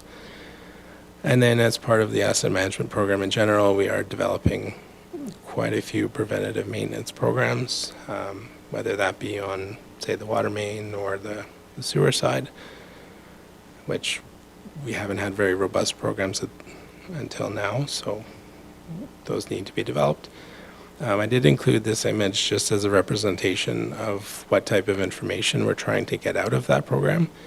So this map right now is all of our sanitary sewer infrastructure, and it's just essentially a heat map with the different colors featuring what condition that our sanitary sewer is in. Now this particular map is based on their age, so it doesn't account for any sort of physical condition assessment that was done or inspection that was done. But this is the type of data that is going to be invaluable as we go forward, actually making decisions on what infrastructure needs to be addressed. So I think this was a good example of that data. And then jumping into the work order aspect of things, this 707 work order total, this is strictly for the infrastructure department, and coincidentally we did actually go live with that software on July 1st. So this would be everything from July 1st to September 25th, I believe we uploaded this. So as you can see, water meters are the bulk of our work orders, water meters and roads, and then on the water side as well. So it's interesting to see where our time is going, and I will give our staff quite a lot of credit. They've really jumped into the software and they're really starting to use it. And they have lots of constructive feedback on how to make things more efficient going forward. So it's been great so far. Next slide. And then in that same citywide software is the incorporation of our reporter problem system. Now on the back end, this is called a service request. And so to date, within Q3, we've had 100 service requests, i.e. reporter problems. Largely, unsurprisingly, 41% of those have been road issues. So that's anything from a pothole or some sort of condition with the road. Grading is another one that was quite common here. We did have quite a few that were in the road issues that were for the utility site maintenance. So we ended up having 54 work orders in Q3 alone just to maintain those dig sites. So a lot of them were reported as complaints through the service request platform there. So health and safety. So in Q3, our division had 3 incidents. None were overly significant, but yeah, I think there's a couple backing up trailer issues, and 2 other minor ones. And looking ahead, broke this down into the three departments there. Utilities, obviously, priority number one, water loss and I&I. Public Works is tying up our summer programs in preparation for winter maintenance. And planning and infrastructure, of course, is the MDP and LUB projects, and then continued development of the asset management program. And that is all on my end. Happy to answer any questions. Thank you, Director, and I see there's a few hands, and I would just say again, a tip of the heart, before I take the questions, a tip of the hard hat to you and your folks. There's many things that keep me awake at night, but looking at the trending, certainly for the I&I and the water and sanitary loss, encouraging news seems to be going the right direction, and so again, kudos to you and your group and the contractors, the staff that have been working on that. And we will go to Director Cummings and then Director Ryan, or sorry, Councillor Cummings and then Councillor Ryan. Thank you, Deputy Mayor. Just a quick question. Let's go all the way back to the meters conversation. We've had a few conversations over the last couple of years about these meters and the magic they do. Just so I'm on the same page, we are still talking about the meters that do have a pressure sensor in the meter and have the continuous flow rate monitoring for leak detection, the user app that they can have on their phone, and that alert system. Are we still talking the same meter we were talking 2 years ago? So essentially, yes. The app on their phone is to be determined at this point. But all the other technology in terms of ultrasonic metering, leak detection, monitoring, all that stuff 24/7, that is included.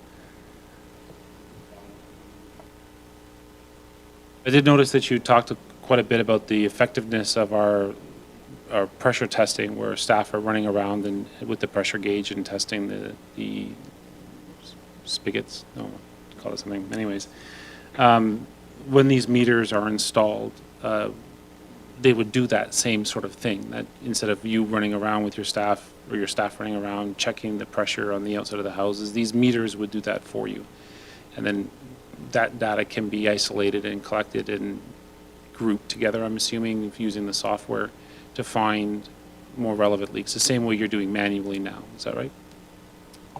No, not exactly. So the meters will feature leak detection. They don't read pressure at this point. Yeah. So there isn't a meter out there that I've seen anyway that will give you pressure. Councillor Ryan, then Blatz, and then Councillor Walsh. Thank you very much, Councillor Wilson. I'm not sure where to start here, but I'm going to go right back to the beginning on page 72, where you talk about the pressure testing, and seeing how many you were able to do in Q3, and that you wanted to complete the 3,000, but as your target, but you didn't say at all how long that would take to do it. Are you looking at trying to do 620 in every quarter? Can you actually do that in the wintertime? I'm not sure. So I was just wondering if you could tell me, or tell council, I should say, how long it will take to do the 3,000 that you have on target. So a lot of this will be weather dependent. So a lot of people will turn off their outside taps in the winter, so we won't have that capability. So realistically, if we got all 3,000 plus done by the spring or summer of next year, I think that would be reasonable. Yeah. Councillor Blatz, and then Councillor Walsh. Thank you, Chairman Wilson, and through you to Director Pedro. Going back to our water meters, of these 879, I'm assuming that have exceeded their service life, those would be the priority to start replacing first, I would assume. And what is the average service life of a new meter now? And then I have a supplemental to that. Sorry, so the first question in terms of 879, it would be a combination analysis there, so we would want to replace those first.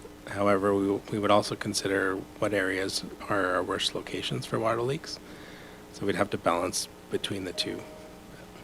Okay, that's fair enough. That gives me an idea. I realize there has to be priorities, but, so what is the average service life then of a new water meter?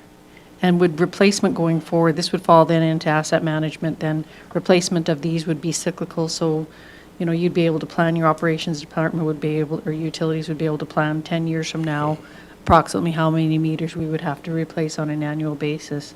Is that how this is going to work? Yeah, exactly. Yeah, hitting the nail on the head there. For a mechanical meter, which is typically your older style meters, those have approximately a 20-year lifespan. Now, it's not to say at the 20 years they'll stop working. They just become far less efficient, and so they don't give you as accurate a read. Ultrasonic meters, which is the standard pretty much amongst any new meter that gets rolled out, those generally we say are 20 years also. However, the technology should remain efficient for longer. We just haven't had them in place long enough to assess that. So. Thank you. Thank you. Councillor Walsh. I think Councillor Blatz asked most of it. But I had ATCO show up my door in August and replace their meters, and they have a rotation of every 10 years, and they feel that pays for itself. So I was just curious, you're saying 20. Do we know how inefficient the older meters are compared to the new ones? Do we have a percentage there on what we're losing? So it depends on the style and the particular model, but I would say on average after 20 years, you lose anywhere between at least 2 to 5%. So depending on the meter style and the size. So it adds up at the end of the year. Thank you. Councillor Daly. Thank you, Deputy Mayor, through you to Director Pedro. We go back to page 77, and we're talking about the water service pressure testing. And you have a variety of different colors of dots on there. I was just wondering if you can enlighten us on what the color coding was all about on there. No, my apologies. I should have included a legend. The darker blue numbers are in the higher range of the scale, and so that we wouldn't be concerned about. That lighter blue color is sort of in the middle of the scale, and anything below 59 psi, I believe, we have to pop out as red there. So, and essentially anything below that 59 would be an area that we'd want to follow up on and check if there's an issue there. So, and I would note too, this is really going to be dependent on area. So in this particular area, 59 or lower would be cause for concern. In other areas where the general PSIs are, say, 55 or 56, which is realistic, then we wouldn't consider 55 or 56 an issue. We would really gauge what's going on in the area and then build our filters appropriately. So just to clarify then, it's a comparison test from house to house, basically, is what you're looking at. Exactly. Yeah, pressures should be relatively consistent. If they're any different than, say, 3 or 4 psi, then I'd probably be concerned. If they're within 2 or 3, generally not an issue. Thank you. Okay, thank you. Councillor Ryan. Thank you, Councillor Wilson. So just to go a little further on Councillor Daly, because that was the question I had too. So the one row where you have quite a lot of red all in a row, that is, and across the street, that would be an area for concern and something you guys are looking at? Yeah, absolutely. So as soon as we get these results and digitize this, we do work on a game plan on which ones to check first. So, Councillor Cummings. Thank you, Deputy Mayor. If we can go to page 84 in the little table you got in the bottom left-hand corner about the time, processing time for applications. You did mention a couple of times in both situations that there were some significant outliers to the data. Would it be possible to get, even just an email, what our average would be if you took away that one particular outlier in the council side? Just so we can get an average of what normally takes? Because an outlier is just an oddity, right? So if we take that 100 and some odd day one that you were talking about out of the data, how significantly does that drop that time frame? And you said the same thing with a couple of oddities in the development officer one too. So I don't like data outliers. They skew all the data. It doesn't give us a realistic picture of how long it's actually taking for the average person to walk in and the average person to walk out. So I was wondering if we could ask for that little bit of a change to the presentation of that data so we can get a better idea. Yeah, I actually have that answer for you. I figured that would be a question. So removing those items brings them down to 6.7 days and then 4.8 days once deemed complete. So substantially lower. 6.7 days and then 4.8 days. So, yeah. Of course, numbers without comparisons don't also mean a lot. So in those two numbers, they seem really low, but are they low? And if we were looking at our comparator communities, would you say that those are a good gold measures or a good yardstick to measure how efficiently we're doing at 4 and 6? Or is that still lots of room to improve further to the left? I'm not too sure where that sits on the big spectrum of efficiencies or not. Yeah, we don't have the comparable community data on hand for that. I would suggest, given my experience, say around 6 or 7 and 4 or 5 days, it's not bad. Yeah. That may be something that's, again, one of my favorite many words, KPIs. And sometime in the future, do a little bit of benchmarking, and as we crisp up our data, some benchmarking and setting kind of best-in-class target. So, but again, when you exclude those outliers, as you said, certainly trend seems to be in a reasonably acceptable range. We'll go to Councillor Daly and then Councillor Ryan. Thank you, Deputy Mayor, and through you to Director Pedro. On page 91, and excuse my ignorance, but could you give me the meanings for the abbreviations MDP and LUB, just for our thousands of viewers that are online as well, as Deputy Mayor Wilson has pointed out? Absolutely. So MDP is the Municipal Development Plan, and LUB is the Land Use Bylaw. That's what I thought. Thank you. Councillor Ryan. Thank you, Councillor Wilson. I'm going to go back to the water meters, and I did have a question with regards to the 500, the idea of the 500 meters, and you might not be able to answer this right now, but some food for thought, I guess. When we were doing the pilot project at the 95, I know there was delays because of supply chain issues. Now we're looking at maybe doing 500 meters. Are we going to have those same supply chain issues, number one, and number two, do we have enough staff to make this doable, given everything else that we have on our plate with I&I? Yeah, great question there. For sure, during the pilot, there were issues. The contractor supplier installing them, in our opinion, didn't do certain things very well. In terms of full implementation or the 500 a year, that again would be supplier driven. So they would handle the installation, coordinating with landowners.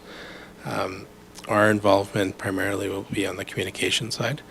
So getting out what our plan is, making sure that we get notices to the locations that we do choose to get them on board for that. So fingers crossed things go well. The expected installation time for 500 meters is about 4 to 5 months based on the supplier there. Realistically, you're probably looking at 6 or 7, just given the delays that are inevitably going to happen. Just people being home and trying to get coordinating appointment times, that sort of thing. Last call for questions before I make a comment and a question for the CAO. Seeing none, okay. My general comment is, and I think much appreciated certainly by the residents, and I'm sure all of us here, is the activity of Ruby Rock, dealing with our 31 plus utility digs on the roads and getting rid of the gravel, and putting in some asphalt, so good to see that work is well underway across the town. And just a very high-level question for the CEO relative to all the work that we've been undertaking. Any high-level comments in advance of when we'll get a more detailed breakdown of finances, costs, and implications, and related to all the fine work that our department's been doing? Although not included directly in infrastructure services report, Director Pedro is very cognizant of the budget he uses to undertake these repairs. Dr. Lindeman will be presenting shortly on her Q3 results, but I believe we are largely on target if you take out the water loss in I&I, which, even though we're showing progress starting this fall, was a year of difficulty there. Regarding the upcoming things such as water meter replacement and asset management as a holistic term, it obviously has to come from somewhere. Council will see in its introduction to the rates bylaw that we are proposing to have something that, in my opinion, ought to have existed for many, many years, and that's a rider on every utility account for a cost of the meter over its whatever projected life cycle that is. We are trying to figure out that to lessen the role property taxes have in funding these services, but as council's no stranger to the issues we face, it's difficult. But overall, the budget is on point, again, excluding the infrastructure failures in water loss and I&I, which we are slowly rectifying. I have no significant concerns with what we've been undertaking. I guess, Dr. Pedro, I will turn it to you just briefly on your evolving philosophy on utility digs, and including, I think perhaps, if not already, going forward, let's say the cost of asphalt repair and the expediency of it within the overall cost for the breaks. Is that correct? Yes. One of the items we're going to be bringing forward to council is looking at that capability of doing repairs in-house. Requires additional equipment, I acknowledge that, but we'll certainly have that discussion. But when you look at the numbers, both from a financial perspective and the efficiency from getting repairs completed, it does actually make a lot of sense. So I look forward to making that case to council. But yeah, just from an expediency perspective, I want to get away from the 4+ years of a utility dig sitting there before it gets repaired. And so we do need to make some tweaks to that program. Okay, well, thank you. And with that, certainly positive news. I think maybe I'll sleep like a baby tonight, so things are looking positive. With that, I'll ask for a motion for the Infrastructure Services Quarterly Report. Councillor Daly, yes, thank you. Thank you, Deputy Mayor.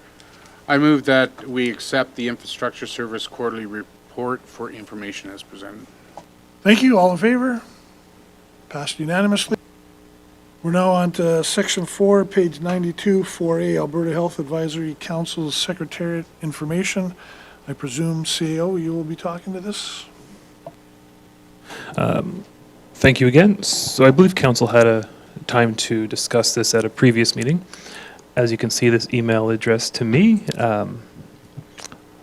I don't exactly know what it's all about, but I'm sure you've read it by now. October 11th is the deadline, hence the expediency it's brought before you, asking if there's any interest to be appointed to this advisory council. And it's up for council's discussion, debate, given the approaching deadline and the obviously municipal election in a year's or so time, if council sees fit to pursue it further.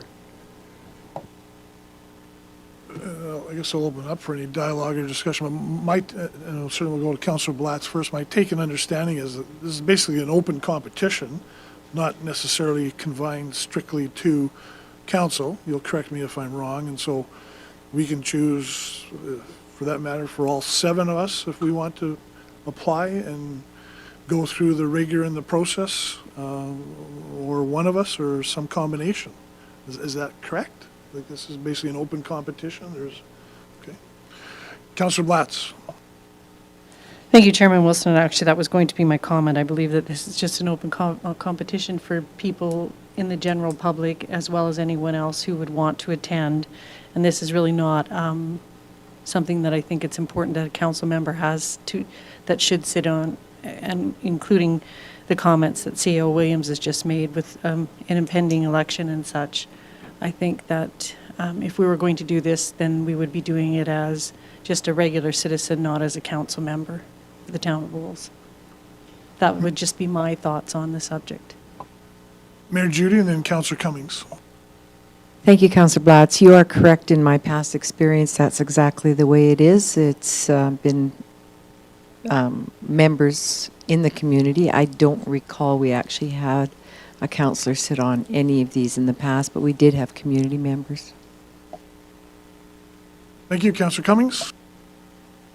Thank you, Deputy Mayor. So if we look at the email that was directed to the CAO, the very first paragraph, they are specifically looking for elected officials.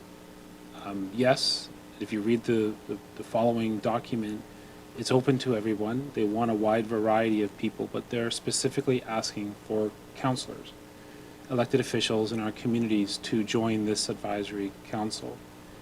And that's why I asked in the last meeting that we get some more information about the process and the information that was being asked of us and why they are asking councillors to be on it. For the life of me, I keep forgetting the name of the council that I sit on right now as a volunteer and a community member for Alberta Health Services, which again is made up of multiple community stakeholders. Just anybody who wants to be on it is on it. I believe this is what's replacing those, just a new council to replace the previous councils.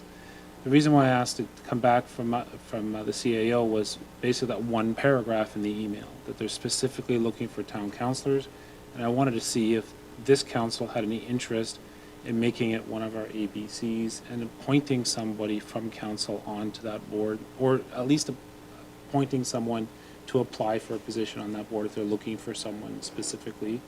We do have Councillor Daly, who's working locally with our local organization and all of their partners on the issues at hand. I think this is another avenue to meet the players in the game, the talkers at Alberta Health Services during this restructuring process that they're doing. And this might be an opportunity for the town of Olds to have a say, or at least a possible say, in what's going on in that situation. So that's why I asked it, and that's the way I don't know if there's any flavor to put it into a possible ABC or not. That's up to us. Councillor Blatz. Thank you, and thank you to Councillor Cummings, although I did read the package and did fully understand what the request was. At this point in time, I don't really see the advantage of asking anyone at this council table to make this an ABC at this time, perhaps maybe next year if there's the request after the election, but at this point in time, because we don't know what will happen in a municipal election a year from now. And if you're appointed as a municipally elected official and you're not re-elected or choose not to run again, then I don't know how that would pan out for the person that if you're appointed to that particular committee. So at this point, I'm not in the opinion of having this as an ABC. Okay, thank you. Mayor Dahl. Yes, thank you very much, Councillor Cummings, for your comments. I concur, and I certainly would not vote for this. Councillor Daly. Thank you, Deputy Mayor. And as Councillor Cummings has mentioned, me sitting on the Retention and Attraction Committee for Healthcare Professionals. This is something that's, I think, a little bit out of that scope. And I believe that there's people that are in our community that would better represent the town of Wolds in their knowledge and their background of Alberta Health Services. And some of those people do sit on that committee. I can think of 2 or 3 of them that do sit on that committee that they have so much more knowledge and inside information on Alberta Health Services that I think it would be beneficial if we were to reach out to that committee and see if there's somebody there that might want to put their name forward. Myself, I don't feel I have the knowledge depth that's they're asking for here to go into those recommendations. Thank you. Appreciate the comments. Councillor Ryan. Thank you, Councillor Wilson, and I concur with Councillor Daly and Councillor Blatz. I don't see this as an ABC. I think it's something that, any councillor at this table wants to apply for it, then you go ahead and apply for it. I do think that we should perhaps send this, and it's very tight time-wise because October 11th is your deadline, but, just send out this letter to our members of the committee that perhaps Councillor Daly would think would be a good person to be put on it, but it's not the town of Olds that are appointing. It's not. You apply, and then the government will take a look at all the applications and make their decision. We don't even know if a person from Olds would be on this. So I don't think it's an ABC, and I wouldn't vote for it to become one either. Thank you. Councillor Blatz? Thank you, Chairman Wilson, and I concur with those comments, Councillor Ryan. But also, I just, through you, maybe perhaps to CO Williams and maybe to Councillor Daly, has this information been shared with your retention committee?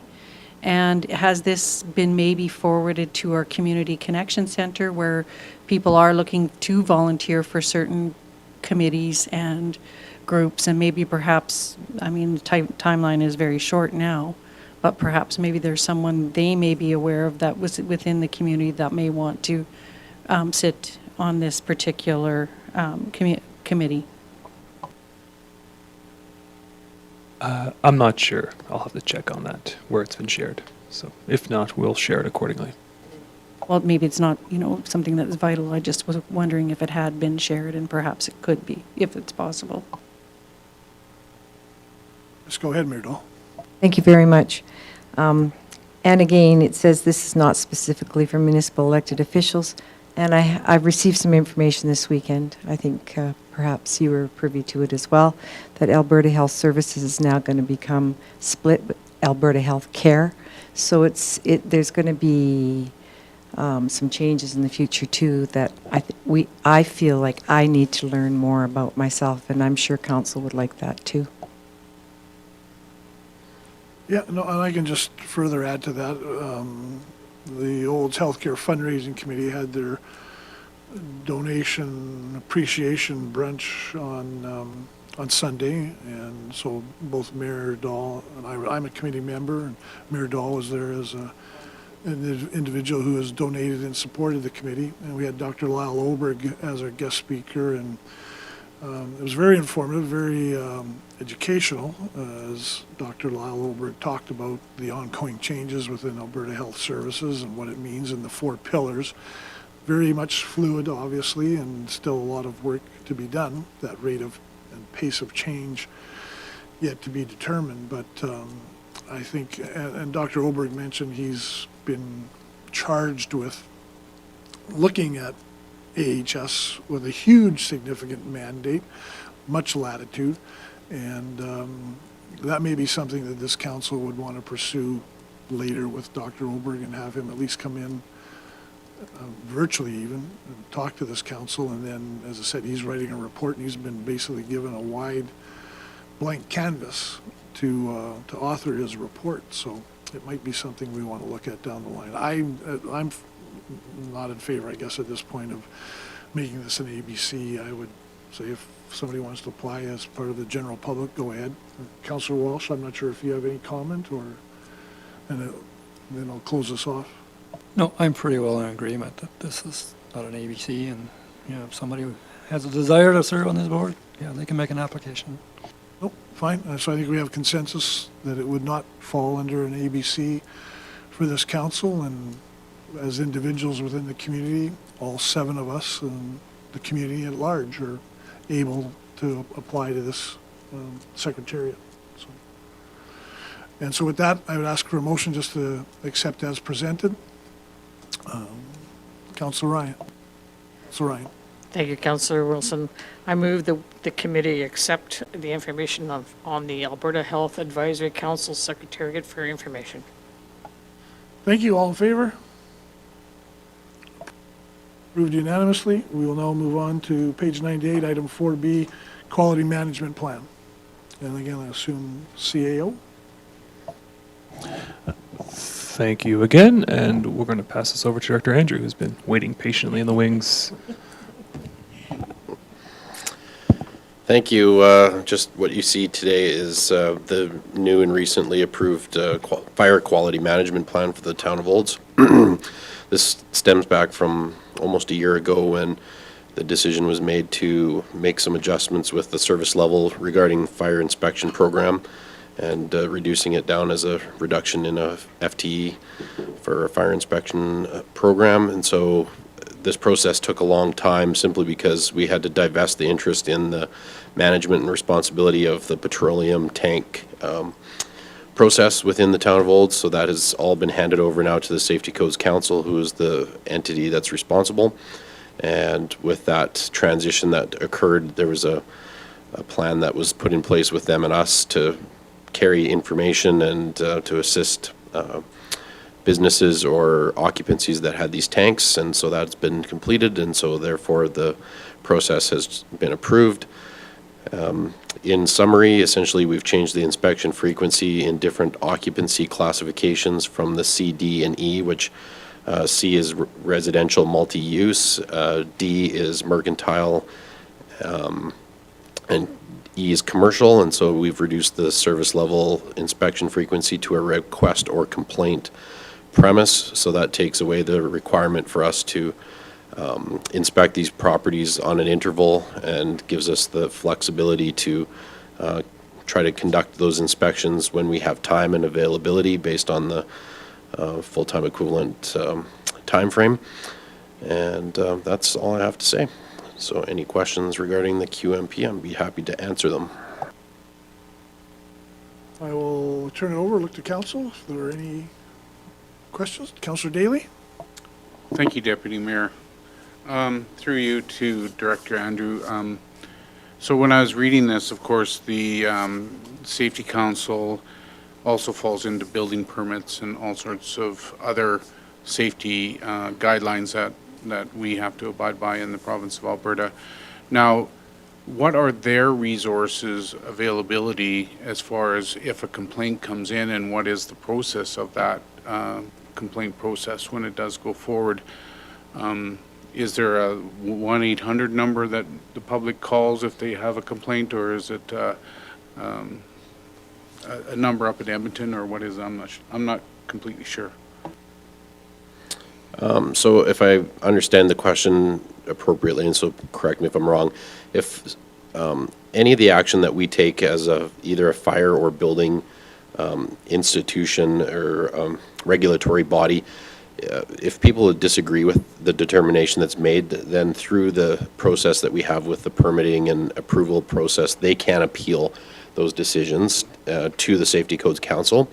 And then it'll be looked at with the council themselves, and then they make a ruling whether it's appropriate or applicable. And if there is no appeal made, then typically the decision is binding. But if somebody has a concern about, again, if it's a concern about person or process, then we always encourage open dialogue and they can speak directly to us. And if it's something about codes, they don't necessarily get to appeal a code issue because these aren't our rules, these are the Alberta, well, I shouldn't say, these are National Building Code and National Fire Code, Alberta edition. So these are the universal codes that are adopted across the country. So did that answer you? Thank you, Director Andrew. Yeah, that cleared up a certain amount of it, but let's say I'm a business owner and I look across the fence and see violation of something going on. Is there a number or a contact? Is it still the Olds Fire Department that we contact and then they take it from there, or is it a provincial agency now? So a combination of both. So if there's a process that's undergoing permitted work, then we would be the point people for that complaint. So, for example, if somebody's building a house and if you witness that they're using whatever substandard materials or process or something like that, then they would notify us through the Planning and Development Office, and then the building inspector would investigate. Same with fire-related instances. But if it's something after the fact or regulatory again, then yes, it would be directed right to the Safety Codes Council for further. Thank you. Councillor Ryan, go ahead. Thank you, Councillor Wilson, and that sort of brings up my question with regards to something further along from Councillor Daly's, and that is, so if it's a new build, though, we automatically do the inspections of a new build fire and building inspections regardless of whether there's a complaint being laid, correct? That's correct. So the one thing that's changed with the quality management plan is that it used to be that there was what's called the Unified Quality Management Plan, and that incorporated all aspects of the safety code system in one document. So we had one standard document that was building and fire amalgamated into one, and they have since now broken these quality management plans apart and make them individual documents. So we now have a plan for fire, we also have a plan for building, and we don't oversee anything for plumbing or electrical. So those are carried out by independent contractors or inspectors.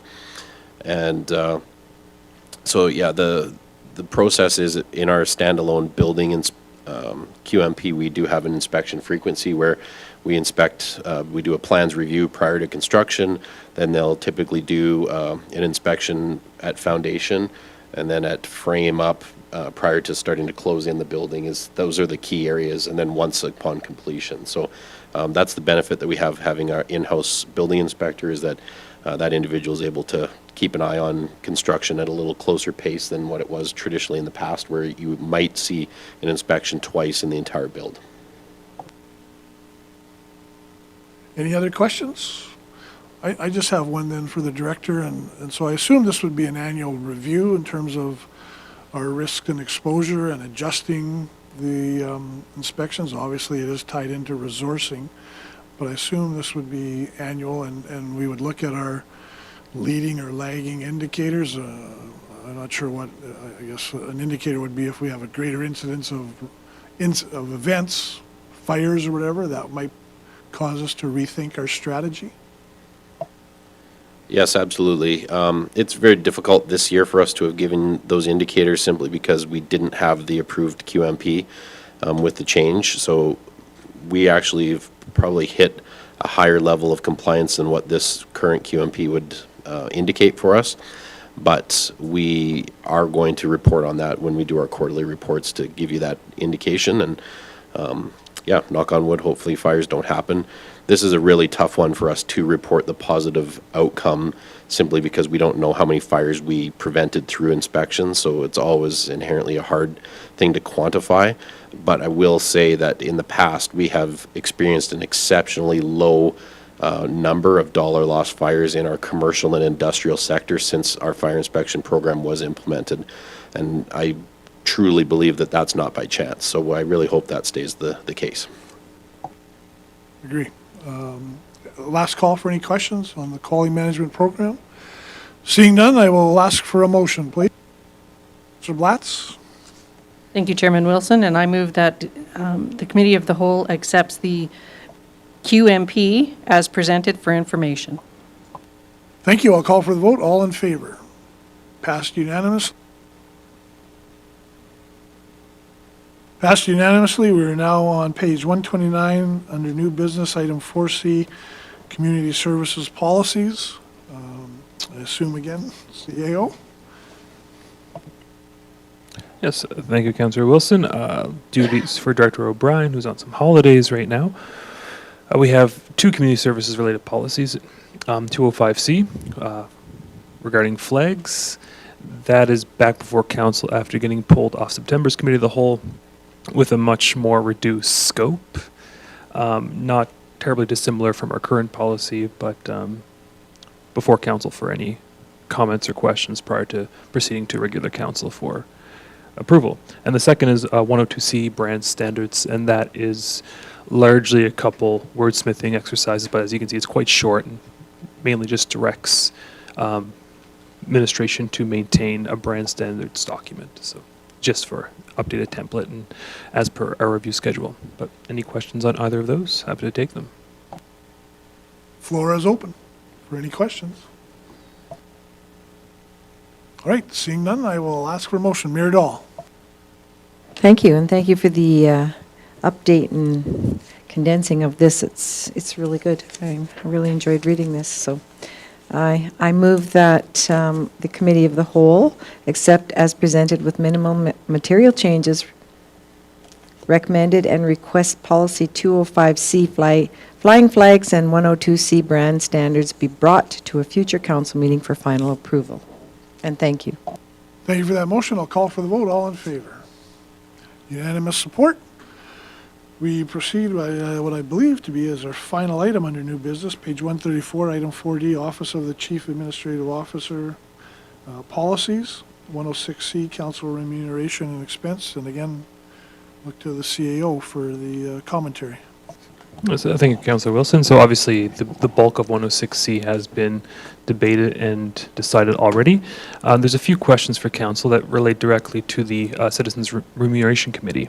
The larger question is the final clause you'll see on the page that we're recommending to keep the option open for future councils to appoint a remuneration committee should they deem it necessary. And the other two are recommendations from the 2024 committee's report. One regarding a child family care allowance per annum of up to $2,500, and the other for a corporate wear allowance. So those were part of the committee's recommendations, and they're before council today for input or direction. All right, thank you. And I will throw it open to council. Councillor Cummings? Councillor Blatz, sorry, did you ever? Okay, Councillor Cummings, Councillor Blatz. Thank you, Deputy Mayor. So I've been racking my brain. Is it just our bylaw which stated that these Citizens Committee on Council Remuneration must occur? I was under the impression, and I've looked and I can't find it, that it was an MGA requirement that the year prior to this gets done. So obviously I'm confused because I couldn't find it in the MGA. It was just our bylaw which stipulates, our policy which stipulated that, not an MGA requirement of any kinds like that. Because I did look at multiple other communities and they all have this in there. So I would encourage we keep that in there year over year just to see how that goes as an option rather than removing it as an option altogether. Councillor Blatz? Thank you, Chairman Wilson. And actually, that was going to be my comment. I didn't rack my brain or look for it in the MGA, but I did know that it was within the policy.